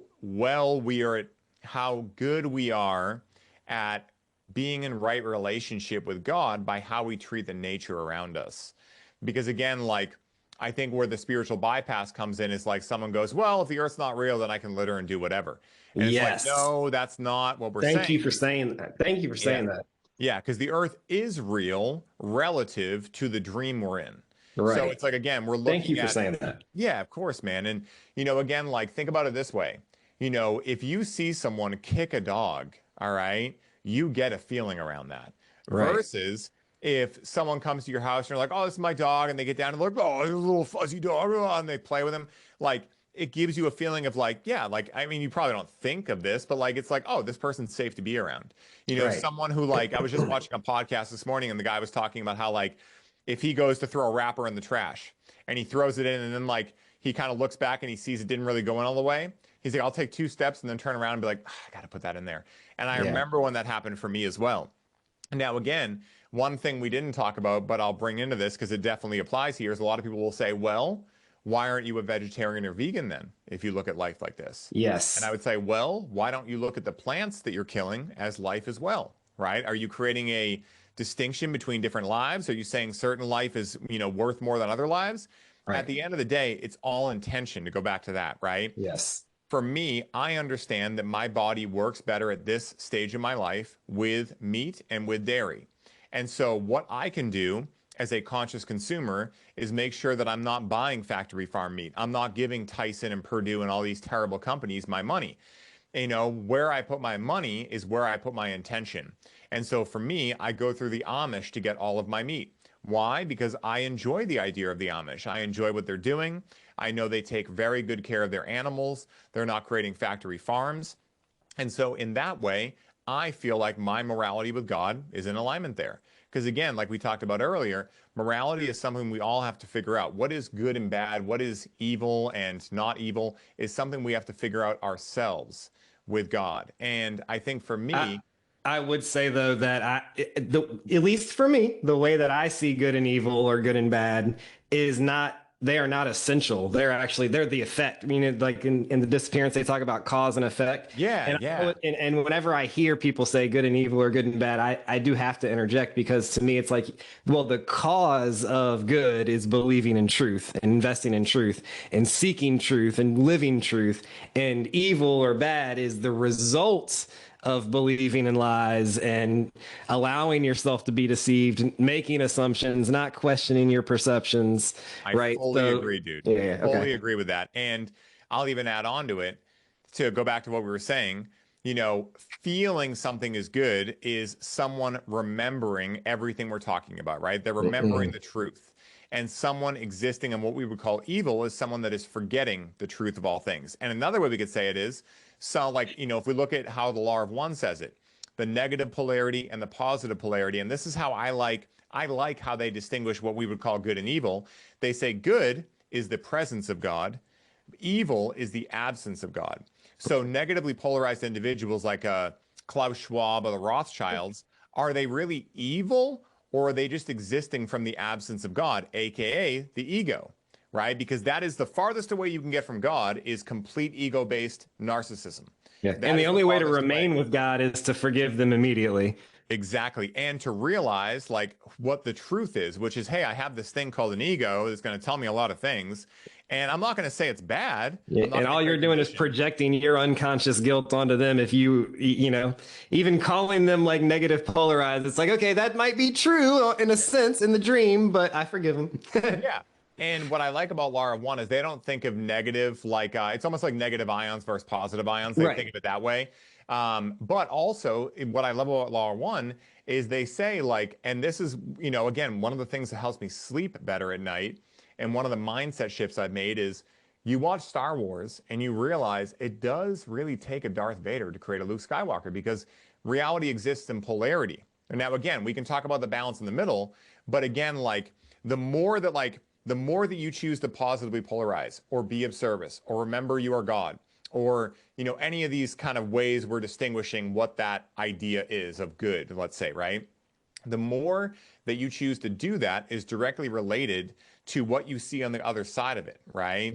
So again, like if you see someone getting hurt, okay, you're going to want to do something positive in response to that. Now, sometimes that positive could look like a negative to someone else.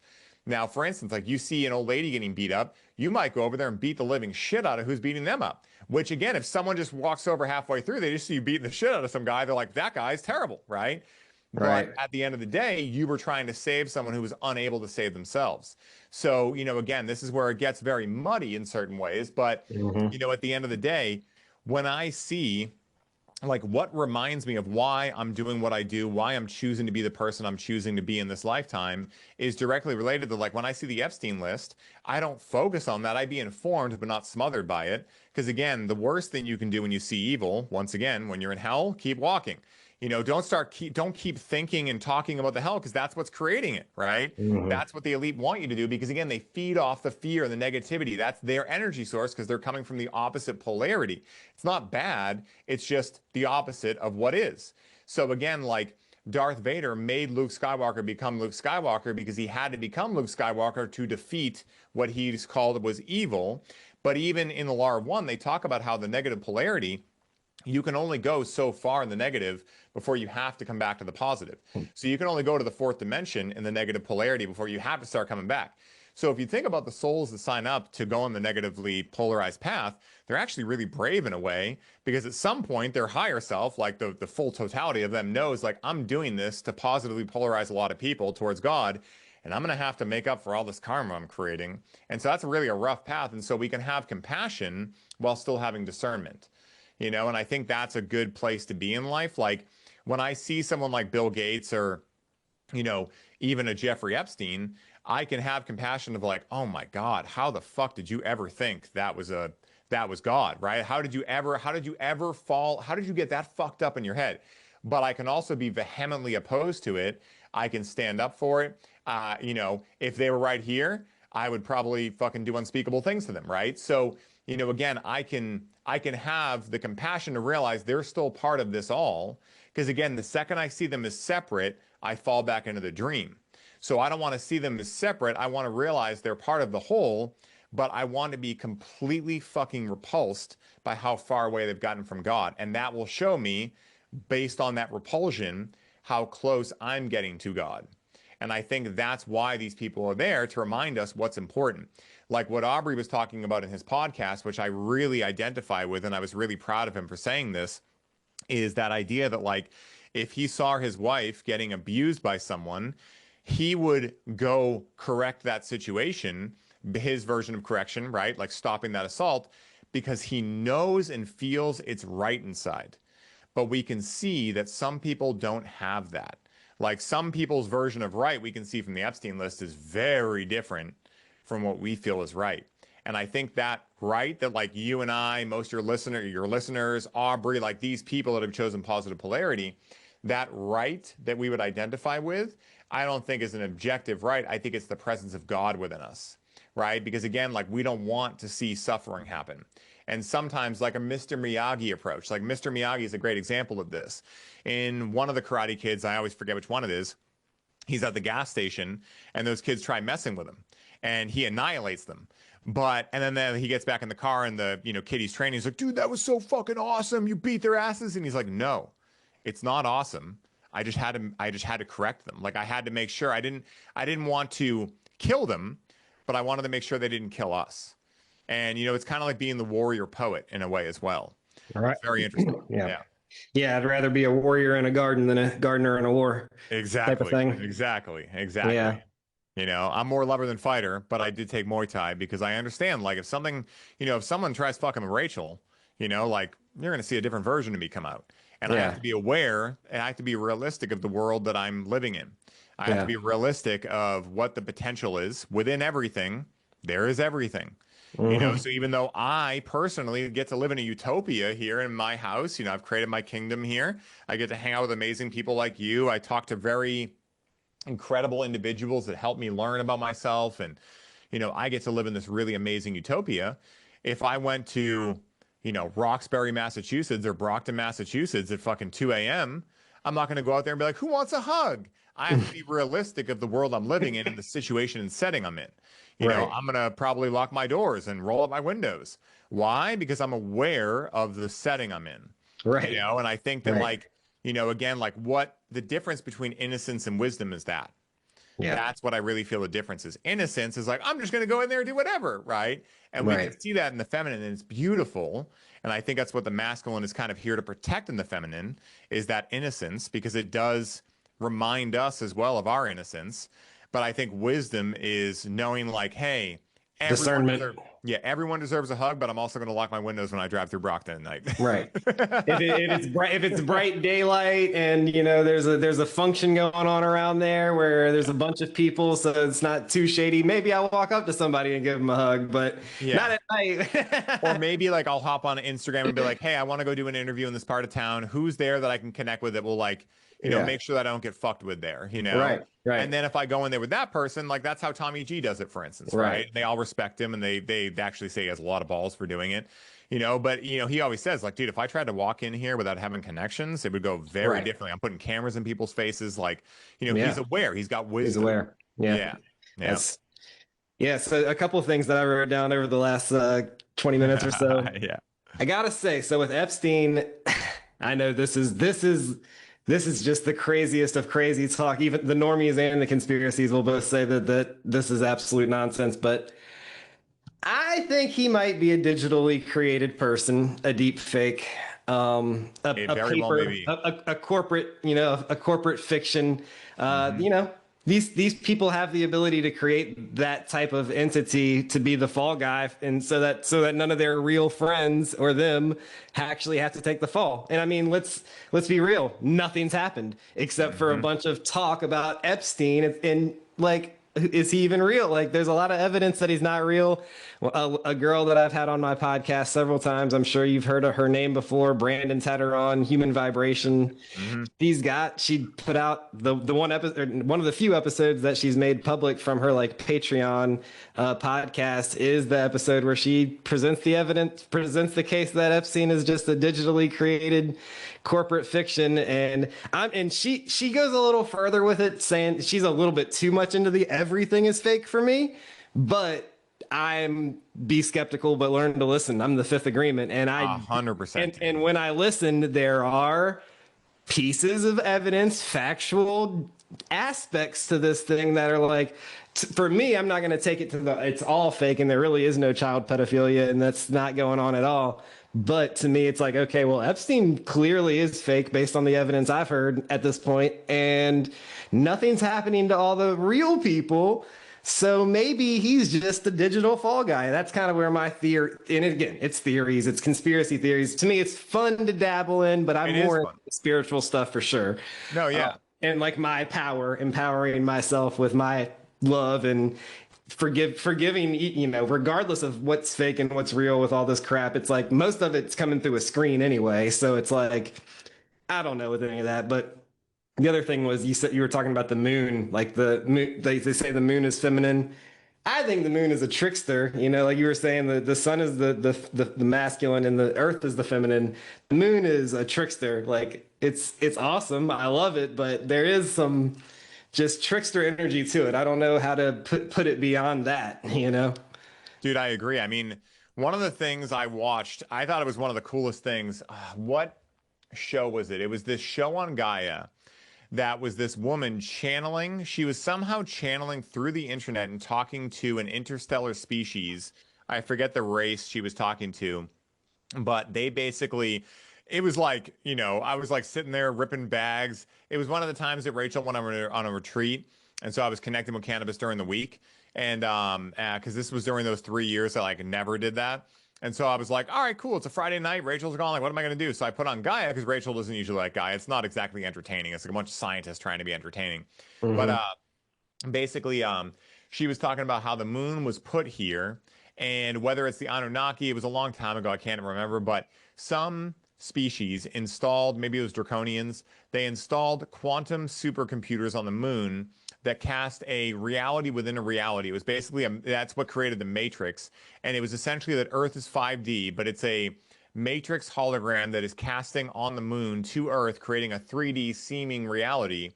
But the reason why we're starting to see things like Sasquatch and people talking about dragons and all these weird synchronicities happen is because the computers are dying, and like the species that, okay, here's what it was. I remember there was a great war back in the day between the Draconians and between the Galactic Federation. And the Draconians had installed this system on the moon, and now it's failing. And so basically, rapidly, Earth is becoming back to 5D. And so, again, I don't know if I fucking believe that, but it's super rad to look into. It's super fun to think of it. And dude, like, one of the things that I've dabbled in, and again, like I'm nowhere near an expert in this conspiracy, but if we look at the idea of Tartaria, right, which if I understand it correctly, again, I'm a very beginner, but basically there was an old world that was way more advanced than we've been given credit for. And a lot of the big buildings and stuff that we see today were not built by, current civilization. They were built by past civilizations and inherited. I mean, if you look at the architecture on some of the detailed architecture in some of these places, I mean, it's hard to deny. Yeah. And, again, if we think of that as like, okay, that's a theory and we imagine that to be correct, then, if you look at a lot of these pictures from the 1800s, it shows they had the opportunity and the ability to do photoshopping type stuff all the way back then. So if we think about that, and then we think about like, whoa, AI in the last, like, say, 5 years has been so crazy. How long has AI been around? How Yeah. long has Photoshop Yeah. been around? We 100%. went to the moon allegedly in the 60s. The amount of technology that would take to leave the planet and go land on a different planet, AI compared to that, in my opinion, is nothing. Like, and Right. so, again, one thing I know is that everything is an illusion. and everything is not as it seems. And whatever they're telling us is true. Except love. Yeah, except love, exactly.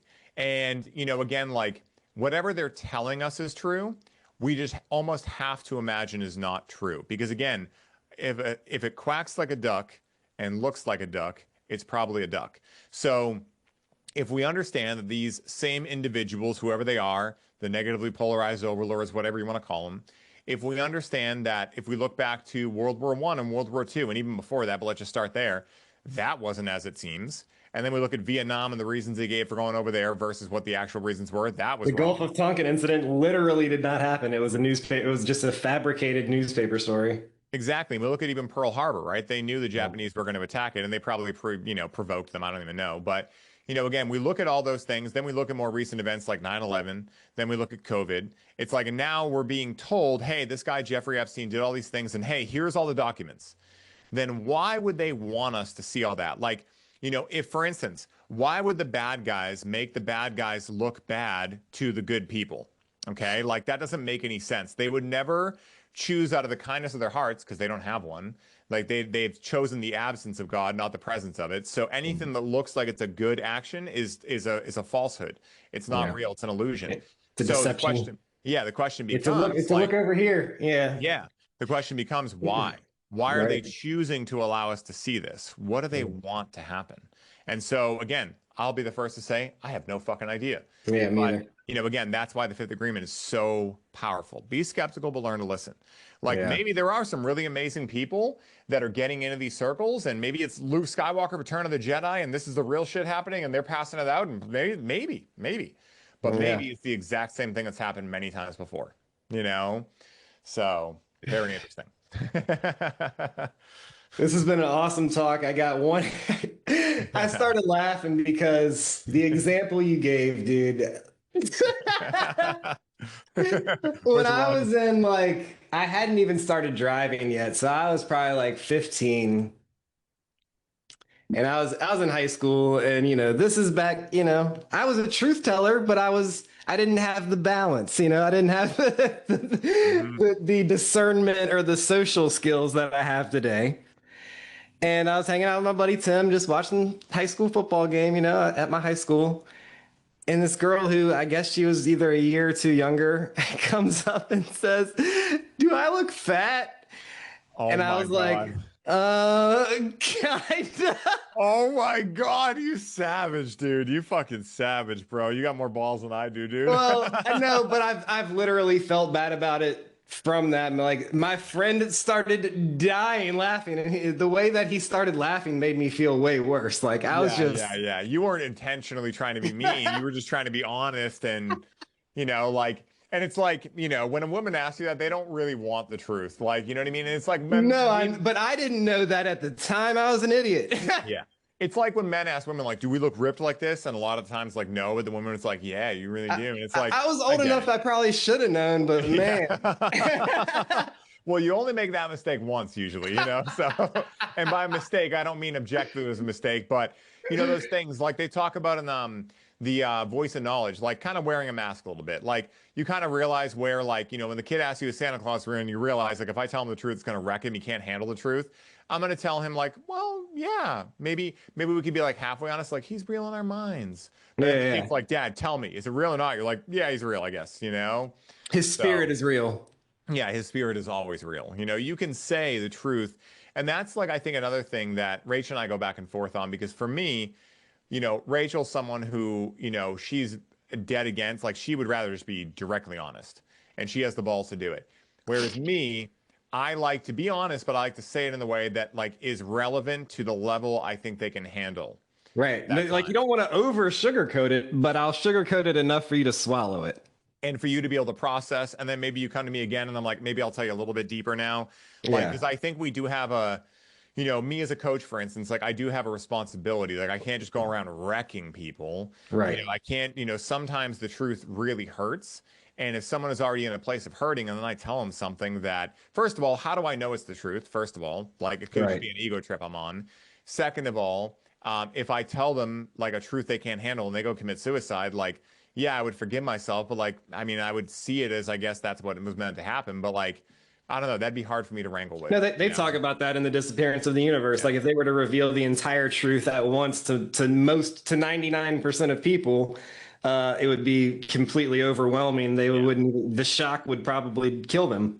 I mean, think about like if 5-MeO DMT is a great way to Right. experience the totality of God, why isn't everyone lining up to do it? Right.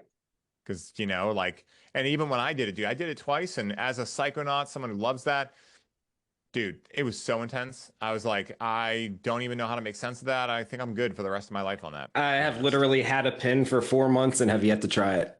It's Yeah, something about it scares me to my core. yeah, same, 100%. There was something when I did it that was like, you know, I trusted the people I was doing it with. I was guided in a beautiful ceremony and everything. But when that hit me, dude, it just, it just felt like this really isn't the way I'd want to do this. Like, you know, with mushrooms, you slowly, like, if you eat enough of them, you slowly evaporate and you just become the all. But, Right. you know, with DMT, it's like within 30 seconds, you've gone from a complete human to complete nothing.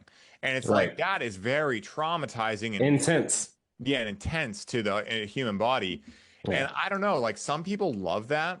I just, when I felt it, I was like, nah, I'm good with that. You know, like for me, like, you know, and this is something I'll say too. I don't know if we mentioned this on the first podcast, but for me, the kind of thing that dawned on me, seeing all these people want to blast off all the time, especially at music festivals, like when I'm Yeah. in the middle of a crowd and I smell DMT, I'm like, Yeah. why? Yeah. Why? But, Yeah. you know, for me, it's kind of like if I choose to believe, which I do believe, that we've been there, wherever there is oneness for forever, okay? And we probably got bored of it, whatever, when we chose to come down and play a game of somethingness, then if I'm still there and I've been there forever and I always will be, but I'm only here for a moment in the illusion of time, then why am I trying to get back there? If anything, that's the ultimate spiritual bypass. I want to connect with medicines now that help me be more human while still integrating the totality of oneness. So for me, cannabis is that. It's the thing that when I go into nature allows me to really look at leaves and love leaves.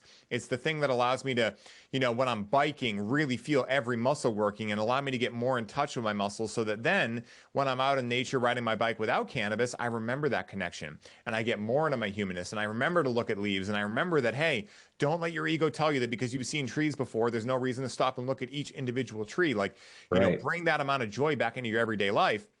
I think that for me is why I love cannabis so much because I think that for me, it really helped me bridge the gap, especially when I got into psychedelics, because I think a lot of people in psychedelics are looking for the blast off all the time.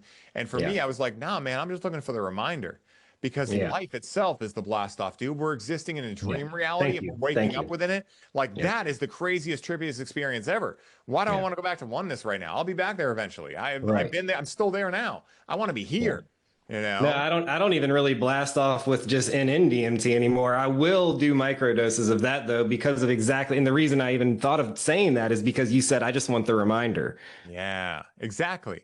And when you get the message, you know, it's not like you hang up the phone forever. Sure, you could if you want to, Yeah, yeah, but I enjoy hitting buttons. It's part of my human yeah. experience. Right. These plants and medicines were put here. Like to me, it's so fucking obvious. It's like, does nature make mistakes? No. So therefore, cannabis, mushrooms, ayahuasca, even LSD, MDMA, these things that were created synthetically, you know, like nothing is by accident.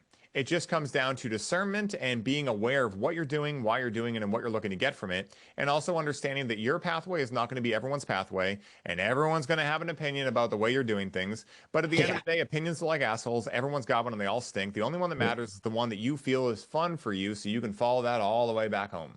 And if other Yep. people resonate with your path, you can be like, hey, this is what I've learned. Try this out. And maybe they're neck and neck with you. They love your path. Maybe they take a very similar path.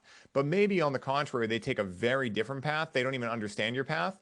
One, you know, for me, what I've realized is that if I tell someone I smoke cannabis and they're like, blah, blah, blah, like I have to be the one more aware to not get triggered around that Yeah, yeah. because I can Forgive see like, immediately. That's yeah, what that is the ultimate from this book. You know, the Toltec stuff is going to be in my center and in part of who I am for the rest fuck of my yeah, life. fuck yeah, And they talk about, you know, they harp, you know, truth, love, forgiveness are the three themes that they harp.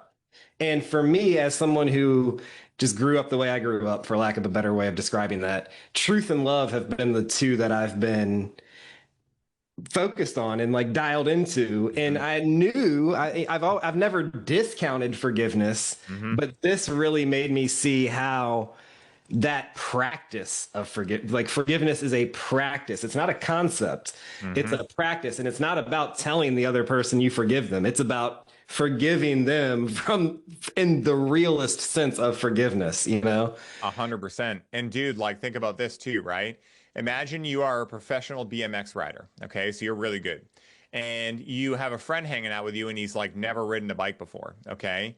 And so you go to the skate park and you're going around and you know, he's not really able to do much, so you're coaching him. And maybe there's a part of you when you see him, lagging behind, maybe there's a part of you that comes in and it's like, oh man, why can't this kid just hurry up? But in that moment, you have to be the one as a professional to realize, hey, he's the beginner. Like, I don't want him to feel, whatever way. I don't want to like make him feel like I'm not supporting him. So I'm going to sit here with him and help him out on these things that maybe are really basic for me, but I have the senior level of consciousness here. And that's not an ego statement. It's like for you and I, for people like your listeners, we chose to be mechanics of the human body, mind, and spirit. So as a result of that, it's almost like if someone, cuts us off and flips us off, right? Fuck you, right? We might feel that thing of being like, yeah, fuck you too. But we, as the more aware one, have to be the one to be like, I'll take that in stride. I'm not going to flip them back off and keep this going and road rage and whatever. I can't It's not expect worth them. my energy. I can't expect them to know about forgiveness from Disappearance of the Universe, but Right. I do. So I have to be the one to be the bigger person here because Yep. I have that responsibility now because I took that teaching on. And ultimately, I am them in a different time and space. Exactly. Like, have I never flipped someone off? And what state of mind was I in that, when I did that? Like, and I think that's how you have compassion is like, when I say these things, I've been the person to flip someone off. I've been the person to start an argument with Rachel. I've been the person to come home and put my shit on other people. And that's why now when I see people do it, I might not choose to stay around that if they keep doing it, but I'm not going to judge them for it because I'd be in a glass house throwing stones, and that's the trap of the ego. It's like, oh, I The would trap of the ego. Exactly what I was about to say is and what you're describing sounds like a concept that Don Miguel Jr. talks about, and that's not turning the four agreements into the four conditions for your acceptance. Exactly. It's if you don't use your word impeccably, don't let it ruin your day. Forgive yourself immediately. If you take something personally, let it go. If you make an assumption, forgive yourself. I made an assumption. And that's why the fourth agreement is really has become my favorite. Has not always been my favorite, but when you understand that one is the one that, again, it's like forgiveness. It's about the action, whereas all the others are concepts and emotions that you want to hold. You want to hold on to love and truth and positivity, but the way to do that is forgiveness. The way to do that is to do your best at forgiving. Your best might be different on different days. You wake up, for whatever reason in a bad mood, it might take a little more effort to do your best. If you're sick, it might take a little more effort to do your best. Whatever the situation, as long as you're given 100%, I feel that the life responds to that. Yeah. In an equal. If you're doing your best, it will give you your best. If you're not doing your best, it will reflect that. Mm-hmm.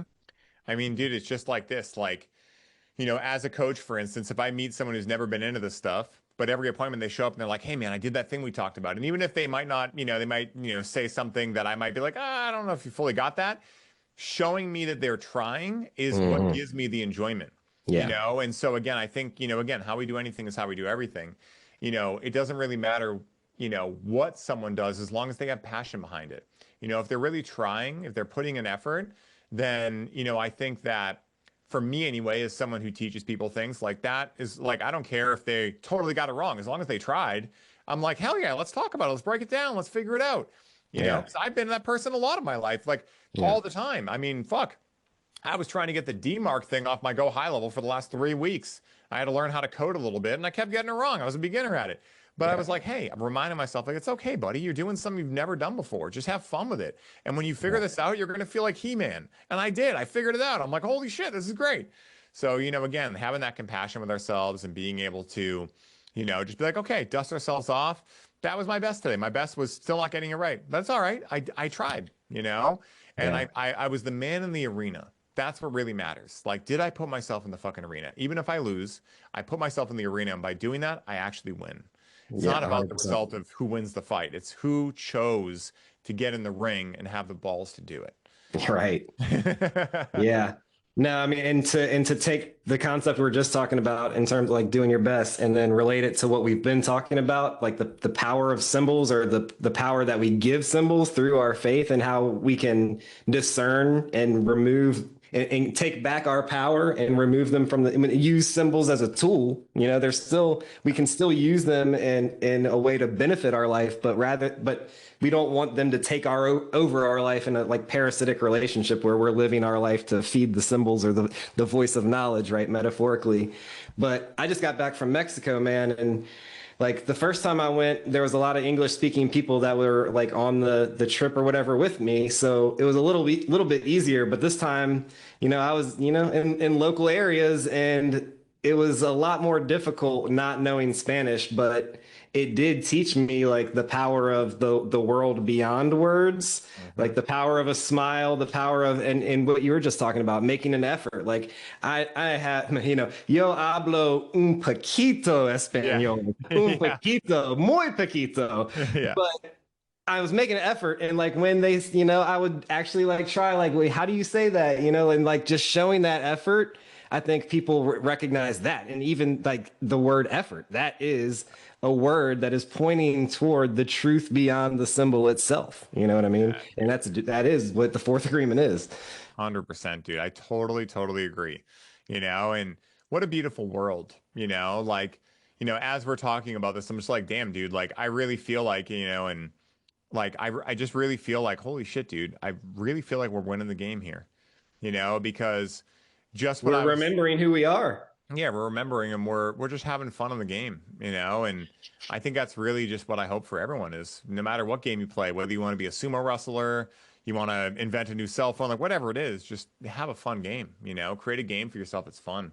Because I think if all of us were having genuine fun, I don't think we really have time for any drama, you know, Yeah. like straight up, like, you know, what is drama? What is gossip? It's just like you don't have a good hobby. You don't have a passion. So that That's becomes your stand-in passion. It's just like talking about how other people aren't showing up.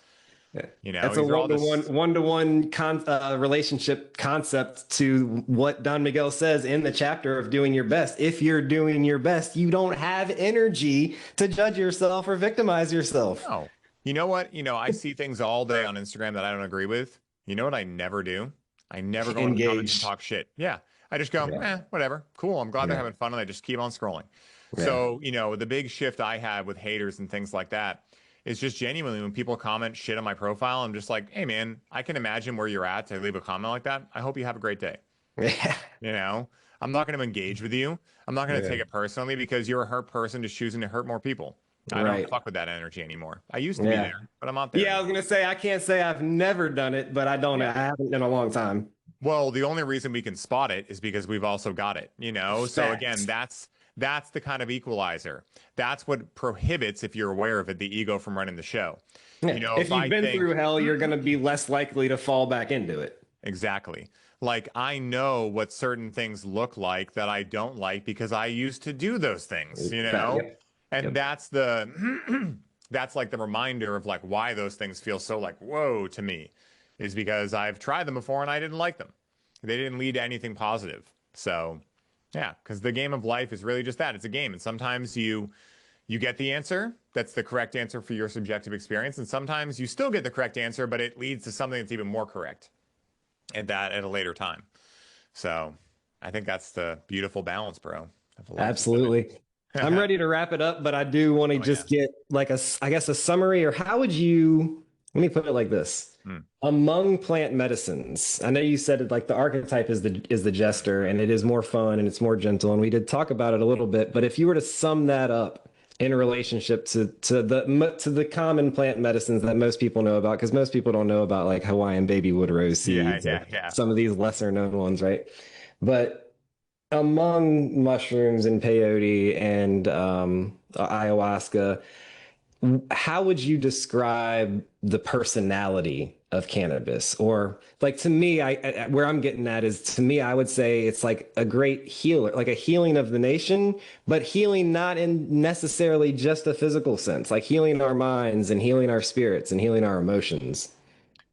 So for me, I see cannabis like I see Rachel, right? Rachel is a very feminine woman. Hmm. And when I first met her, I didn't know about, I'd heard the idea of masculine and feminine, obviously, but like I didn't really know, like I'm coming from the knowing now, that like what I was really attracted to in her was her feminine energy, which feels very innocent in a way. And so for me, cannabis is almost like a very feminine, but like gangster woman. Like, I don't want to say the term mistress because that has a lot of weird connotations. Like, what, do you cheat on your girlfriend or whatever? Like, but it's almost like it feels like my relationship with Rachel.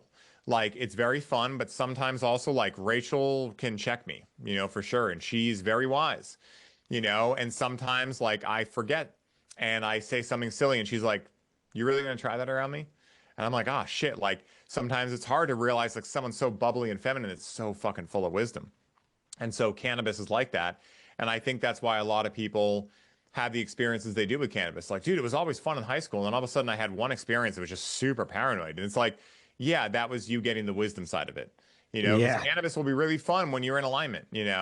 But if you start to step out of alignment and you start to let your ego run the show and you're like, I couldn't understand how they could ever do that. They're stupid for doing that. It's like, oh, well, you're going to get to see how you've also been that same person, whether in this Hmm. lifetime, another lifetime, etc. So I kind of see cannabis like that, like a very fun, bubbly, feminine energy, but that can also really correct the line if it needs correcting or hold the line if it needs holding. Um, I also find cannabis is really good for spot treatment stuff. Like, again, cannabis can be very good at relieving trauma and things, but it's not the first medicine I would go to for that if that was what I was dealing with. Yeah, For for me, deeper trauma, I think you want more of the powerful ones, but yeah. and that I Well, guess it's that's what I was getting at is in the healing aspect, how is it different than these more powerful ones, but still, but at the same time, so effective and so useful? Well, I think if we think about feminine energy, right, and we think about the addiction a lot of people have to cannabis, what is Hmm. feminine energy meant to do? Like you think about a hunter, okay? He comes home, maybe he's got scars on him and bruises and whatever from what animal tried to kill him, then he killed the animal. He comes back home and now he's safe in his tent or his, teepee or whatever, and he wants some consoling. And so the feminine really is like that consoling, it's soothing, it's really nurturing. And so if we think about that, cannabis, I find, is a very bubbly, feminine, soothing plant. But sometimes that soothing can also be a little bit heavy handed if it's relevant. But if we think about pure feminine energy, because ayahuasca, for instance, is also feminine energy, but it's not as far in the feminine polarity as cannabis, I feel. I feel cannabis is farther polarized to the feminine, and that's why cannabis might not be the best medicine to relieve like deep, deep, deep trauma for most people. Now, again, an advanced person could find their way in it, but feminine energy, just objectively, is all chaos potential. And I don't say chaos in a bad way. I mean, it's all potential, but there's no action yet. It's almost like infinity with no line through it. And so that makes it very hard if you're in pure feminine energy to figure out what to do from that place. And so, for instance, as opposed to mushrooms that are like, we're going to take you on a journey and they're going Yeah. to pull you into the areas that Right. you need to see. And they're going to be holding your hand or kind of dragging you sometimes through that. Whereas Hmm. cannabis, there is no hand, it's just you're there. And so you kind of have to figure out how to move your own way through that experience. Whereas Hmm. ayahuasca, on the other hand, how I would describe ayahuasca is more almost like feminine, but not as feminine, more of like the wisdom of A masculine grandmother. energy. Yeah, like it's almost like grandparents put together, right? Like Gotcha. maybe even like a little bit more feminine, because again, peyote is much more masculine for me. Masculine But for sure. but there is some masculine to ayahuasca. There is some of that same thing with mushrooms, and I actually think mushrooms are androgynous. I had that download one time that they were like, very androgynous, which was an interesting download to get. Still don't know what sense to make of that, but it was an interesting download. Hmm. But I I think of would agree, though. I ayahuasca. mean, that they're a fungus. They're not Yeah, even like a plant. It's totally different. yeah. Power is the word I think of with mushrooms. Yeah, power for sure. Whereas ayahuasca, like it will guide you, but it is very feminine too. That's why you'll have those moments where you're sitting there and there's not really anything being shown to you, but maybe you're just crying or maybe you're just existing or, things like that. But there will be these times where it's like, all right, now I'm back onto the knife again. Oh, I'm puking again, blah, blah, blah, right? Things like that. Whereas peyote and wachuma, I find are more masculine. Like every time I've done peyote, I just feel like I want to fuck. I want to dance. I want to just like, go fucking climb walls. Like I want to just like go. I want to flex muscles. I want to fucking lift weights. I want to just like stay up all night. It's very masculine. It's very like warrior centric. Yeah. And that's really powerful for what I went through. Like I needed my masculine developed. There was a certain point about 6 years ago where I realized like, fuck, man, like my masculine isn't as strong as I want it to be. And so peyote really helped with that. It helped me find fun in the masculine because I had my own, it would take way too long to go into, but I had my own preconceived things from my dad of like, my dad being egotistical when I was a young kid and how awkward it felt. And so I kind of generalized and got a little traumatized with it and just was like, I don't want any of that. But then I started to be like, well, I just threw the baby out with the bathwater. Like, yeah, I don't want to be egotistical, but being confident, for instance, is not a bad thing. Like I can now tell the difference between confidence and ego. I couldn't when I was, 8 and my dad was at a restaurant telling the waitress, like, it's great being the boss. I can do whatever I want. Like that was cringy to me.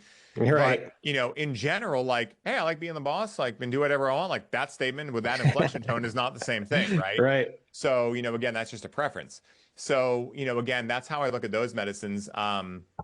If I looked at, I mean, really, like when I think about other medicines, like LSD, I think about as pure laughter medicine. Like it's just pure chaotic laughter. I don't know if I'd give it a gender. MDMA, I would like to say is more like manufactured feminine. But I will say some of my biggest shifts ever have been through MDMA. I like it. I can't deny that I like it. And I've definitely had some wonderful, beautiful experiences with it. So. Well, because think about this, right? Like when I do mushrooms, I'm almost expecting a transformative process. When I do Molly and I'm like having fun with friends, I don't have my expectations. I'm gonna have fun with friends. So all of a sudden, because I'm not thinking about all the transformation, it actually has more room to happen and more room around me. And because I'm in a very heart-based consciousness, whatever wows me has like a beautiful positive spin on it. It's not negative, like if I see like, oh my God, like this thing happened to me as a kid, I'm almost like, oh my God, that happened to me as a kid. Oh, I love my little self for dealing with that. So it's like the ability for you to get rapid transformation on that medicine is incredible. Whereas like with psilocybin, yeah, you have the potential, but like it's still scary. It still feels weird. That's why for me, there's been times in the past where I like mixing psilocybin with a little MDMA. You get the best of both worlds, in my opinion.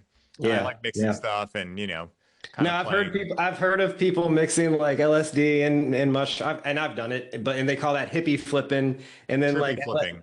Trippy flipping is trippy LSD flipping? and psilocybin together. Yeah, yep. So that's okay. I was gonna say I'd never heard a name for that one, but out of all of those combos, that's the one I like the most. Well, sorry, finish.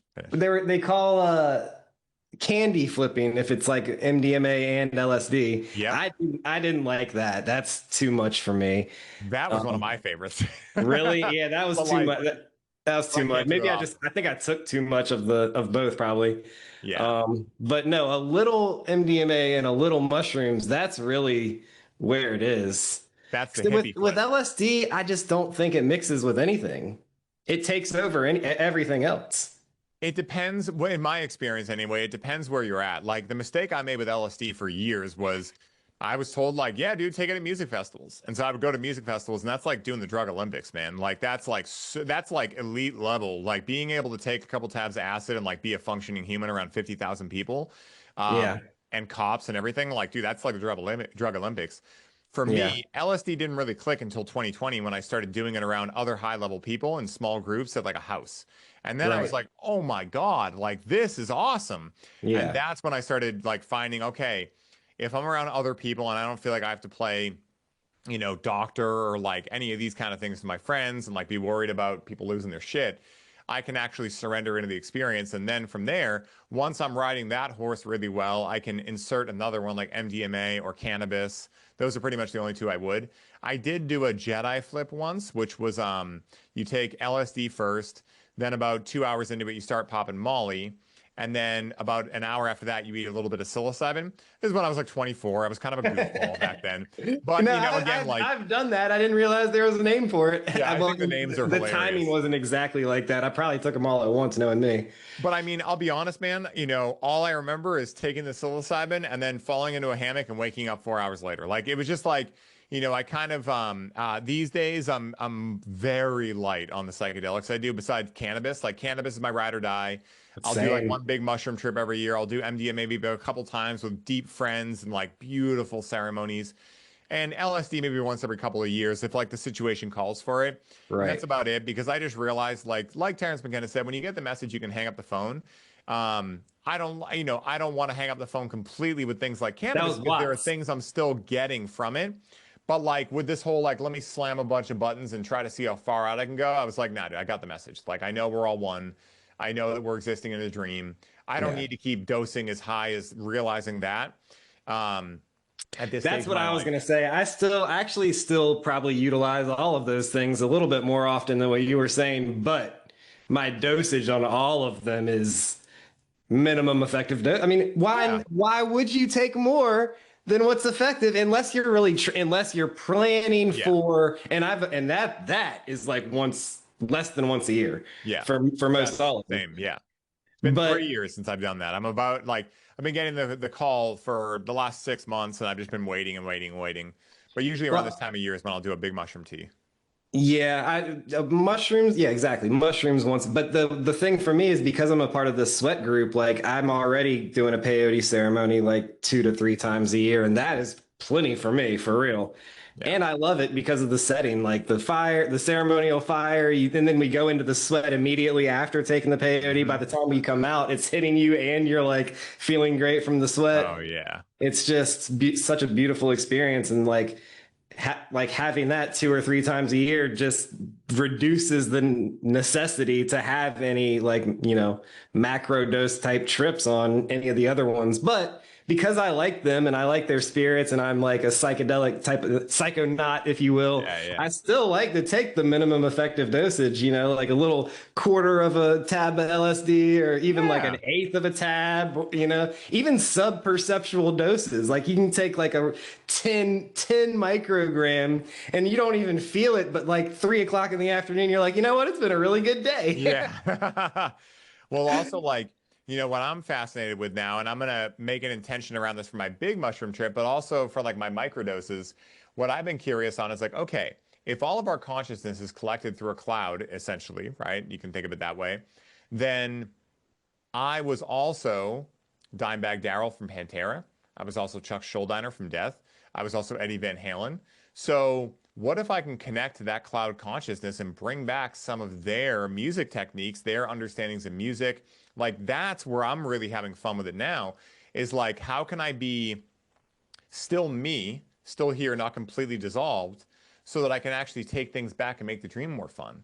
Like, that for me is something I've been experimenting with, and it's been very interesting.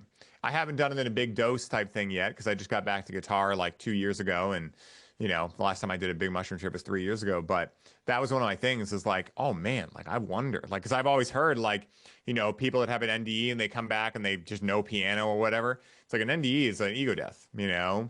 It's really the same mechanism, obviously different situations that bring on that experience, but it's the same mechanism. So why not? And again, the best part is, if I choose to believe that's real, then guess what? Abracadabra, I just created it real, because I'm the creator of the reality around me. So yeah. And I mean, for the last, it's 2026. So for the last 4 to 5 years, every time I trip, even if it is a micro dose, the message that I get is life is a trip. Yes. 100%. 100%, dude. Life is the trip. Fuck yeah, dude. Peace and love, man. This was a beautiful conversation. Beautiful convo, bro. My battery's fully charged. Thank you, Garnett. Hell yeah. Enjoy your evening. Thank you, bro. Game recognized game. Peace and love. I see the signs and I'm moving about as quickly as I can now. Used to wake up at dawn, check my Nikes for roaches, wipe the coat up out my eye, light up tree to fight the notion. I was far from getting on, now it's looking like I'm chosen, huh? Grinding so hard you think I'm trying bust a Trojan, but I know, yeah, I know it's approaching like I copied and pasted from prophets and sages. How to penetrate hearts, so what I jot on a page. I might reposition stars and the thoughts in the space. You get conviction mixed with art when I hop on the stage and believe. We need healing, plenty beats need killing, so my pen bleeds. Feeling is deeper, they ain't spilling, yeah. Every time I speak, reveal it, I think brilliant. And I'ma reach 1 million of souls with these lines, so precisely designed that it might seem divine. On the road to perdition, the blind lead the blindness. On the screen and in the sky, everywhere I see the sign, let go. I see the signs and I'm moving. I see the signs and I'm moving. I see the signs and I'm moving. About as quickly as I can now.